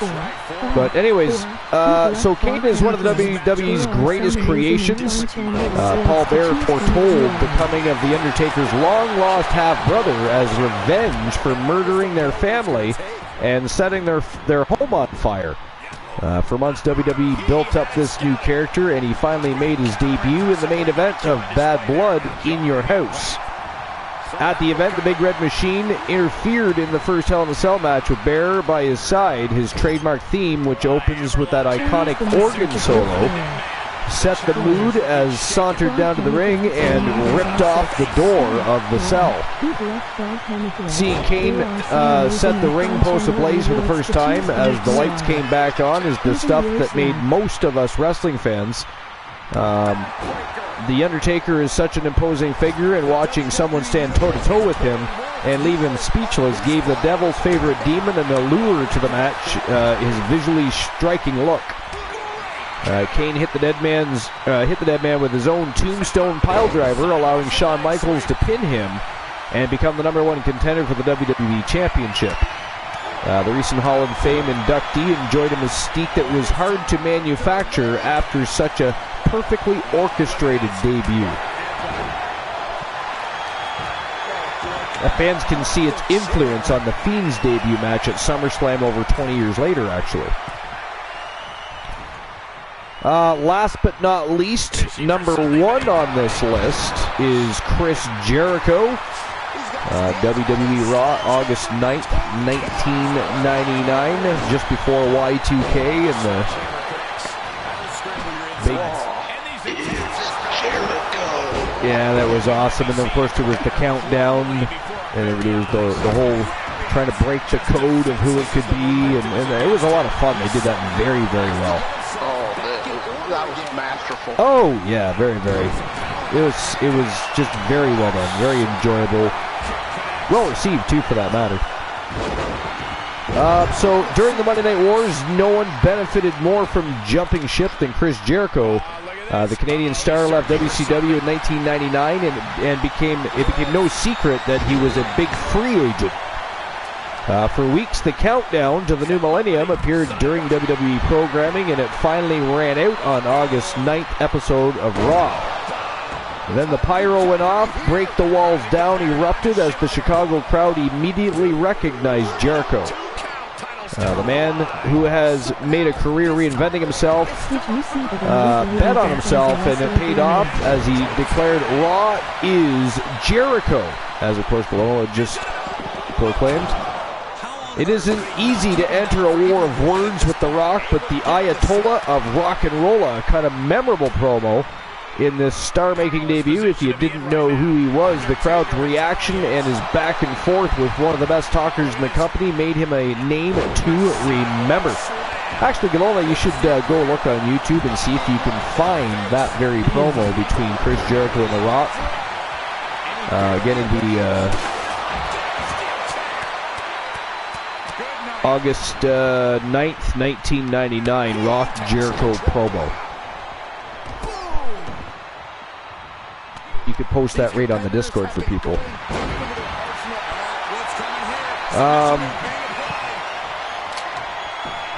So He's been placed in the corner now. The dead man lining up his next victim. I forgot where I was. There we go. Interestingly, Mox's introduction to a new fan base at AEW Double or Nothing is similar to Jericho's WWE debut because it was a turning point for the company at the height of steady competition. WCW also hadn't even scratched the surface of Jericho. He had the makings of a bigger star, but the company put a ceiling on him when his popularity continued to grow. That acceptance from the fans made it easy for him to transition to a bigger role with the WWE. And again, that was ranking Chris Jericho, and of course they give Chris Jericho away right at the beginning, but Chris Jericho and the greatest debuts in wrestling history. It was Philip Lindsay. It was an article from 2021, and it was on Bleacher's Report. And again, there was some honorable mentions in here. Funny thing was is we didn't realize we were continuing to read the honorable mentions. It was a long list of honorable mentions. I was expecting one or two. Of course, we were having discussions in between, and I just literally forgot it was still a list of honorable mentions until I get to the actual list, and I'm at 10. I'm like, oh, okay. So anyways, the honorable mentions were Deonna Purrazzo, Impact, Kenta, New Japan Dominion 2019, Ronda Rousey, Royal Rumble 2018, Brock Lesnar, Raw, March 18, 2002, Finn Balor, NXT WWE Draft 2016, and the Nexus Raw, June 7th, 2010. And then we get into the actual list of itself. So number 10 was Taz, WWE Royal Rumble 2000 debut. Number 9 was AJ Styles, WWE Royal Rumble 2016.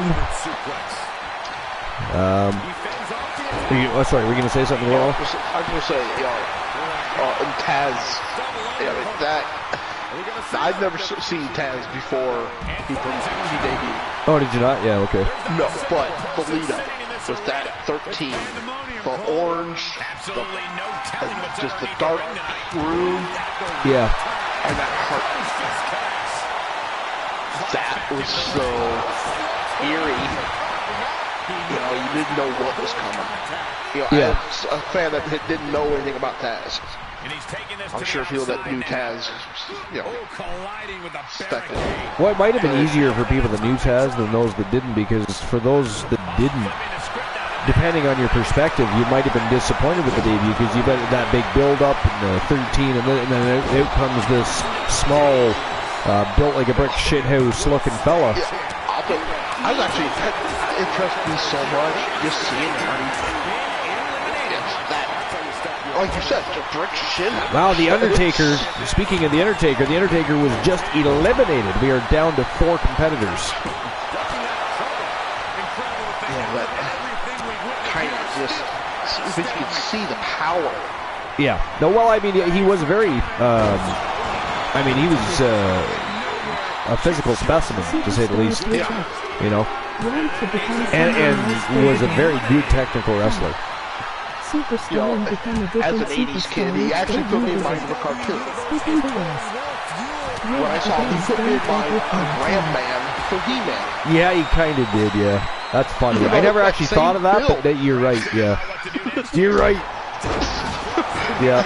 The only thing that disappointed me was how they utilized him. I just didn't think they put him in enough high-profile matches. I don't think he was in enough decent storylines. I don't know. But I don't know. Taz didn't really need that storyline because he just went in there and kicked ass. Yeah, but then he ended up failing. Overall, the Taz project was a fail. It was, unfortunately. And it wasn't because of Taz, because Taz could deliver on the mic. He could deliver in the ring. You know, even though he was smaller, he was still impressive against the bigger guys. Because wow, Austin Furious just won the match, ladies and gentlemen. The winner of the Fatal 5 Extreme Rules Elimination Matchup and a new WCW TNT Champion from Team Anger Issues TTV, Austin Furious. Once again, wearing gold around his waist, he is your new WCW TNT Champion. He also of course, represents Team Dogface Clonola. Yeah. You know, somebody's walking out with 3,600 Archerverse bucks off of that for a 100 Archerverse buck bet. Wow. And so who was that, I wonder? Talking about. I don't know. It won't show me until you, actually. Here is your winner. Well, let's get to that. I'll do that right now. Television champion, the Punisher. All right, so. Austin Furious. What a shift into the tides with this The winner of the match, Austin Furious. Talking about where they were when the title changed hands. Yeah, and 3,600 Archerverse bucks will be distributed here in just one moment. And there we go. Oh, it was Froggy. Ooh, Froggy picked up some Archerverse bucks. Now he can stop whining and pacing and pissing and moaning around his lily pad. There you go, Froggy. You're not broke ass anymore. What was the date on that promo you want me to look up, Archer? I'll never stop whining. Was it August the 9th? 99? August 9th? Or something like that? Chris Jericho Rock promo.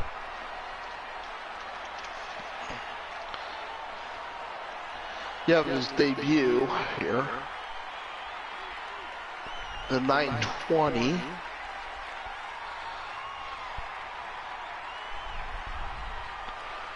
I'm not seeing one for that day, unless it's the promo, or unless it's his debut night. Yeah, it is the debut, yeah. Maybe it was August 6th. Just... I don't know, I forget now. I can look at the article real quick in a second. I'm opening the backgrounds. It is the 9th, okay. Yeah, it just didn't show the date. It was just, okay, there we go, yeah. All right. Okay. All right, so let's move on to the main event of the evening. And, of course, after this, we'll see each other again tomorrow night. Live, 10:30 p.m. Eastern Standard Time. We're going live over at the Shark Tank on YouTube for the Season 3 premiere of YTD Academy. And it is going to be a fun night of championship matches, just like it was for Wrestle Wars and Starrcade. But there is a lot of talent over there right now. We just had... I mean, again, let's bring up the fact again, ladies and gentlemen, that the last 3 Archerverse World Champions have all been YTD Academy superstars. All of them. As crazy as that sounds, go look for yourself. There is records, and it is crazy, but awesome all at the same time. But we're going to see just what those YTD Academy superstars are made of, because I'm sure there's lots of main roster superstars and streamer teams ready to challenge those champions over there and test them and take them to their limits.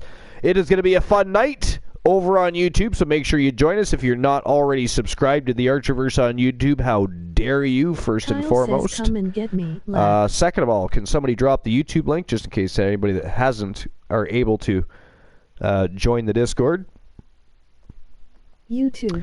But ladies and gentlemen, the main event of the evening, and again, we'll see each other tomorrow night, 10:30 p.m. Eastern Standard Time, live on YouTube. We'll, of course, be announcing the matchup tomorrow at some point, likely when I'm done work tomorrow, and we'll be live at 10:30 p.m. So join us on YouTube for the season premiere of YTD Academy. It's going to be a great time. Great night of matches. Championship matches all night long.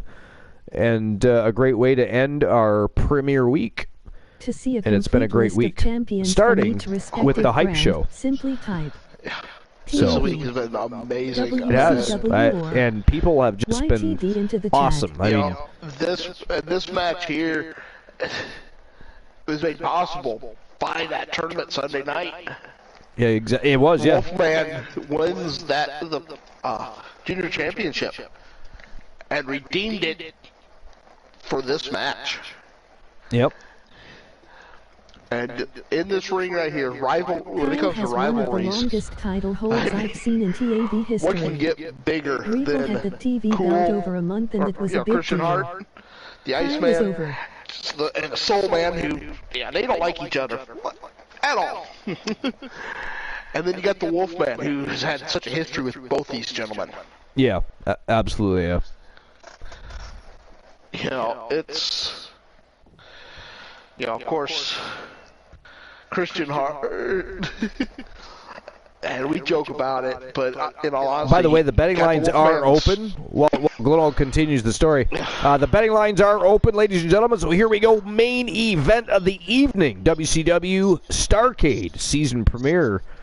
What a show it's been. There's been surprises along the way, but man, oh man, what a great week it's been. I can't wait till tomorrow night, the final premiere of the week, YTD Academy season opener. It's going to be a fun time. But here we go, WCW World Championship, triple threat submission, elimination matchup. The Wolfman, Alan Severn, the Iceman, Christian Hart, and the Soul Man, Jay Simmons. But, let's go. Christian Hart and the Wolfman went over an hour in a submission match. Yeah, that was crazy. And the Iceman lost to a hammerlock. And we joke about that, but watch that match. It wouldn't have mattered what happened. You could have grabbed one of their fingers and gotten somebody to submit. I mean, the finger poke of death might have ended that match, to be fair. And that's saying something. And that's saying something.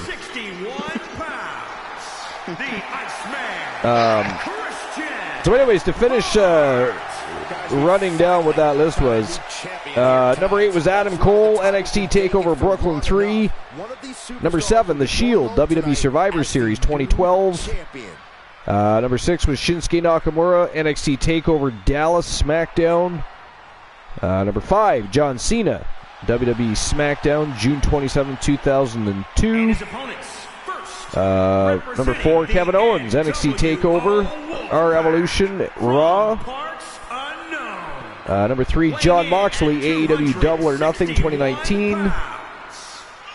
Number 2, Kane, WWE Bad Blood, In Your House, 1997. And last but not least, number 1 was the Ocho, Chris Jericho. And overall, actually, to be honest, not a bad list. No, it wasn't. You know, really the only one I really don't think belongs on there at all is the Shield. I agree. Yeah, they had an honorable mention that I think I'm not a fan of, and that's the Nexus. They did make an impact on their debut. Yeah, that is true. But yeah, no, I agree. I was never a huge fan of the Shield, so there's that.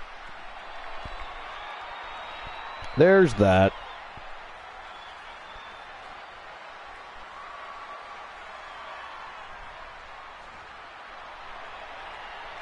All right. And here comes the Soul Man from Team J Negative Gaming. One half of the Archerverse World Tag Team Champions. He is campaigning to become a double champion here tonight if he's able to win this match that he was invited to by Alan Severn himself. I mean, Christian Hart is part of the Starrcade roster. Jay Simmons, of course, part of the Wrestle Wars roster. But the rivalry, the history, the feud the feuds that have developed between the three over the course of the last 2+ years is what truly has led us to tonight. I mean, I doubt they're going to have... I mean, I doubt this match is going to settle anything between them, but this is going to be a slobber knocker. It is going to be one hell of a match. And it is a submission match, remember, so they do have to manage to tap out their opponents. Christian Hardy, submission specialist. We know the Soul Man very capable of tapping people out. So is the Wolfman Alan Severn. But if I had to guess, the betting odds probably favor Christian Hart in this one. Rightfully so. But we can't sleep on the Wolfman. Definitely can't sleep on the Soul Man. Christian Hart has his work cut out for him, as do all of them. And representing the Alliance. Nobody's in a defending situation here because the title is vacant. Right now, 22% for Soul Man, 78% for Wolfman. The Iceman's getting no love tonight. No love for the Iceman. That's right, Cole. Stands to win big if they, put even 10 Archer spots on Iceman, and he wins. And it's possible. This is one of those matches where anything can happen. It is very possible. And like I said, out of the three of them, again, they are all capable of pulling off submission victories, and they've done that in the past. Don't get me wrong, they have. I will not sit here and try and tell you that the Soul Man has never tapped anybody out. I will certainly never. As a matter of fact, the Wolfman has tapped out Christian Hart. But Christian Hart easily holds the record for the amount of submission victories in Archerverse history. Easily. I don't even have to think about that one. Oh, definitely. Yeah. And he'd be, he's got to be pretty close. Now, in recent months, Rose Brewer has picked up activity, but there was a time where I would say that Christian Hart was probably catching the new jackpot the Viking Rose Brewer in becoming maybe perhaps the winningest of all time. But to win a YTD championship matches 0. I believe that honor still belongs to the Viking Rose Brewer. So as of right now, who knows? That could change again when Rose Brewer was out of action there for a while, and or just simply wrestling on a lesser schedule. The Iceman was quickly catching up. But I believe definitely the honors of most submission victories in Archerverse history definitely lies with the Iceman Christian Hart. I don't even think anybody would argue that. Yeah, you're right, Saxon. It doesn't have to be a submission move a competitor. Whoa, that was cool. Hello, Soul. Soul Embers. What's going on, Soul Embers? In the house is Soul Embers. Showing up for the main event of the evening. Appreciate you stopping by. Soul Embers was having a stream of his own. I believe it was a VR stream, wasn't it, Soul? Oh, everyday life. Just because they're part of the Wolfpack does not mean they can't face each other. I was going to say that Alan Severn in the past has literally pit the Wolfpack members against one another. He wanted to test them. That happens every once in a while. It could happen again. If Kyle wants to face the Wolfman, right? He won't turn down a fight. Throw down that challenge. I am all for that challenge. I would love to see that matchup. What will have an impact on this matchup? You need to strike first. Dictate the pace of the match. Since now I will be announcing YTD Academy as usual tomorrow. I usually don't announce it on the same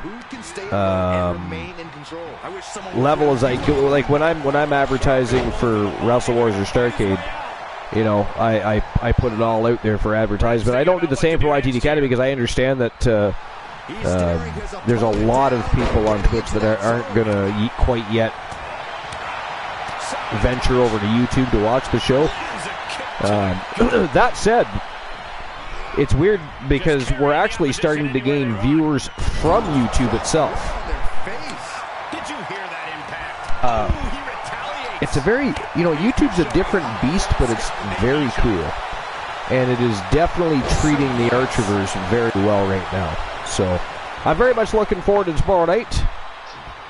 Again, Season 3 premiere for YTD Academy. Episode number 11, I believe. Is it, or is it 12? It's either 11 or 12. I believe it's 11, though. But it's going to be a great time. As I said, championship matches all night long for the Season 3 opener. And we're going to have champions from Wrestle Wars and Starrcade looking to challenge champions from YTD Academy. And again, the level of talent that has been coming into YTD Academy. We just had new members of the Fan Jam added to the roster just recently. We had Taylor Jones, we had Angel Brooks, we've got the Gladiator, Rock Roberts. I mean, think of some of the superstars that have joined in the past couple of weeks. The level of talent in YTD Academy is through the roof right now. Everybody's hungry. They want championship gold, and when it comes specifically to YTD Academy, they're looking for a spot on the main roster. It's going to be a great time, so make sure if you have the opportunity, if you have the free time tomorrow night, ladies and gentlemen, 10:30 p.m. Eastern Standard Time, YouTube, YTD Academy, episode number 11, Season 3 opener. It is the Academy you guys built. We will be there live. Join us if you have the opportunity.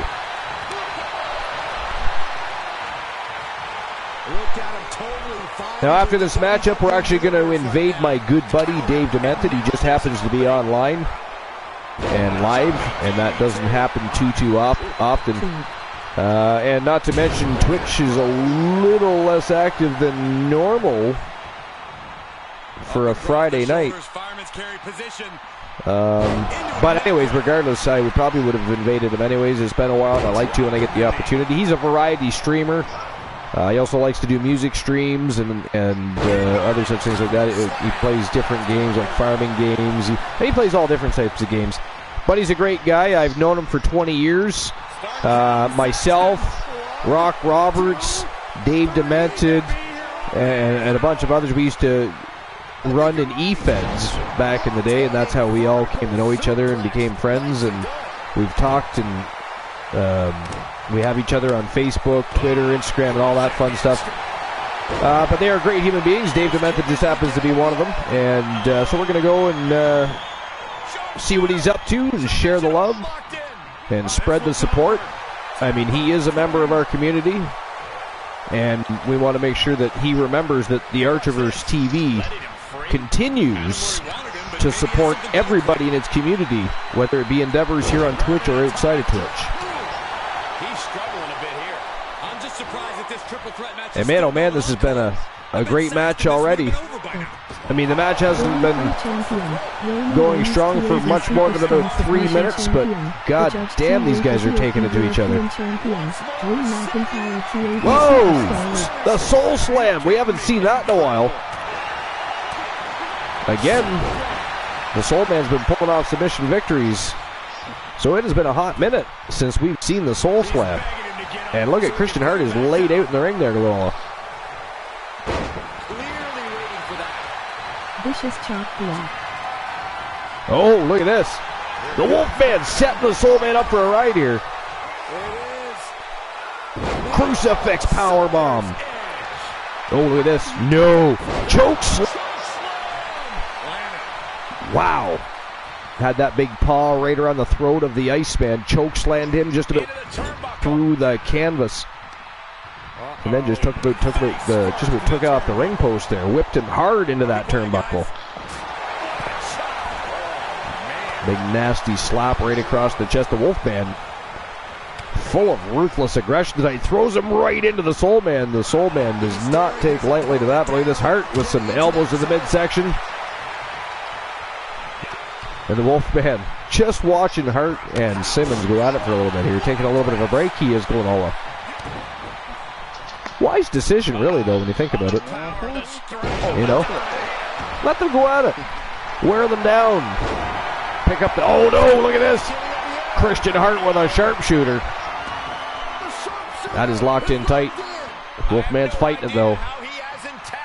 He's not ready to quit yet. He still has lots left in the gas tank. Still in it to win it is the Wolfman Alan Severn. Hart gets frustrated and releases the hold. Now it is Simmons just watching the show, and Christian Hart with another submission locked in here. Look at the blood coming from it looks like the bridge of the nose of Christian Hart here. And he lets him out of the submission hold. And he lets him out of another submission. The Wolfman, tough as nails and resilient as fuck. Oh, look at this. Nice reversal by the Soul Man. Swinging neck breaker, but look at this. Again, he's being set up for a ride by the Wolfman. Not good for Jay Simmons as he... Oh! Another crucifix powerbomb. Simmons hits that canvas hard, and the Wolfman going for a camel clutch. And oh, look at that. He's got the eyes gouged. He's fish hooking him. That is nasty. That right there is nasty. Just tap out, Simmons. Just tap out. End it all. Come on. Crazy. I have no idea what just transpired there, but I mean, Simmons, he is face first on the canvas, and I think the Wolfman grew wings there momentarily because he kind of flew there across the ring. Didn't necessarily accomplish much in doing so, but he flew across that ring. I just happened to catch it at the corner of my eye while I was watching to see what Simmons was going to do. Then he just, fell face first onto the canvas. So, what do you think? What do you think so far? Well, what do you think of this match so far? What are your thoughts? This is a great match.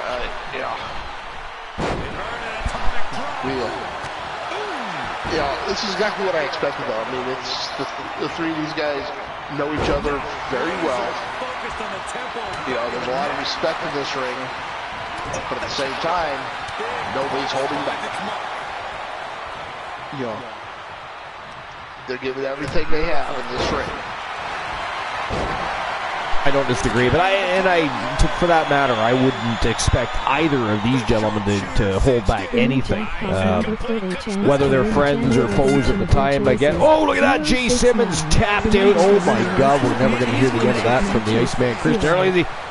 Oh no, the Wolfman got caught showboating.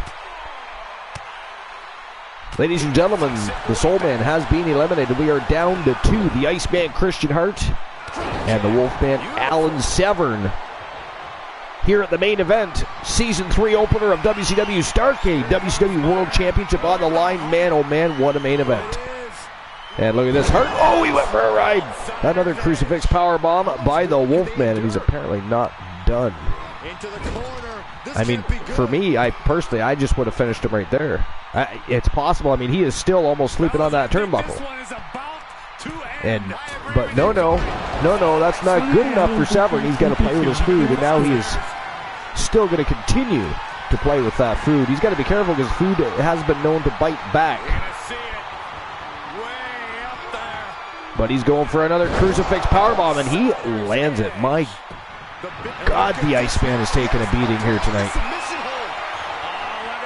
And look at that. That is nasty, and he taps out, and wow! Ladies and gentlemen, the winner of the match and new WCW World Champion from Team Glenola, the Wolfman, Alan Severn, has not just won the World Championship, ladies and gentlemen, let's put it in the record books right now. Again, has tapped out the Iceman, Christian Hart. I had to add that in there. I like Froggy's comment. Uncle Alan versus Kevin Pee-Pee.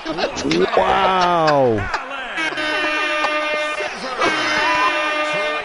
What a win for the Wolfpack, and a big moment, by the way, for the Wolfman, Alan Severn. I mean, we just went over the stats the other night. I believe Team Glenola said that Severn has only ever held one world championship. That means this is only his second tenure as a world champion. And after just taking over, Team Glenola and the Severns and the Wolfpack just took over WCW. And they were having a bit of a rocky night, as we were talking about earlier. But the Wolfman is now taking home the biggest prize in WCW. What a victory. Congratulations, Glenola, and congratulations to Severn and the Wolfpack. What a night. What a Season 3 opener. I'm so excited. I can't wait for tomorrow night now. That was an awesome match. And, you know, I voted for the Wolfman, obviously, but you could win either way in that match. Respective brand, I mean, I kind of wish I could figure out the the win-loss with these gentlemen. You know, how many times has he won and lost to the Cool? Yeah. With Christian Hart? How many times to the Soul Man? You know, and then for those, you know, Soul Man and Iceman together, how many times, you know, because those have to be some amazing numbers. You know, they're probably neck and neck.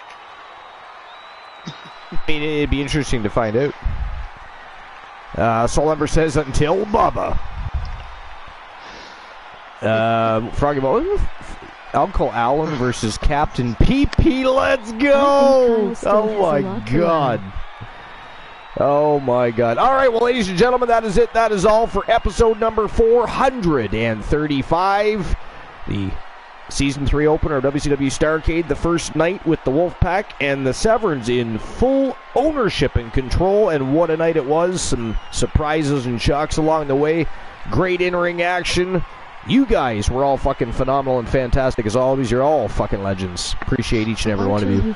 But in all honesty, thank you everyone for making this night a great night. Archer, thank you, for another awesome show. And thank you everybody in the chat for an awesome show. Yeah, it was fantastic. It was a lot of fun. You are what makes the Archerverse the Archerverse. Archer, you fiend, give us our payout. I will, don't worry. I will not forget. All right, guys, so we will see each other tomorrow night, 10:30 p.m. Eastern Standard Time. Don't forget, I will make the announcement for the show after work, but do remember, it is live on YouTube tomorrow night, 10:30 p.m. Eastern Standard Time. Season 3 opener, YTD Academy, Episode 11. Now it is time to invade. You don't have to go home, but you can't stay here. Get the hell over to Dave Demented. Get the fuck out of my channel.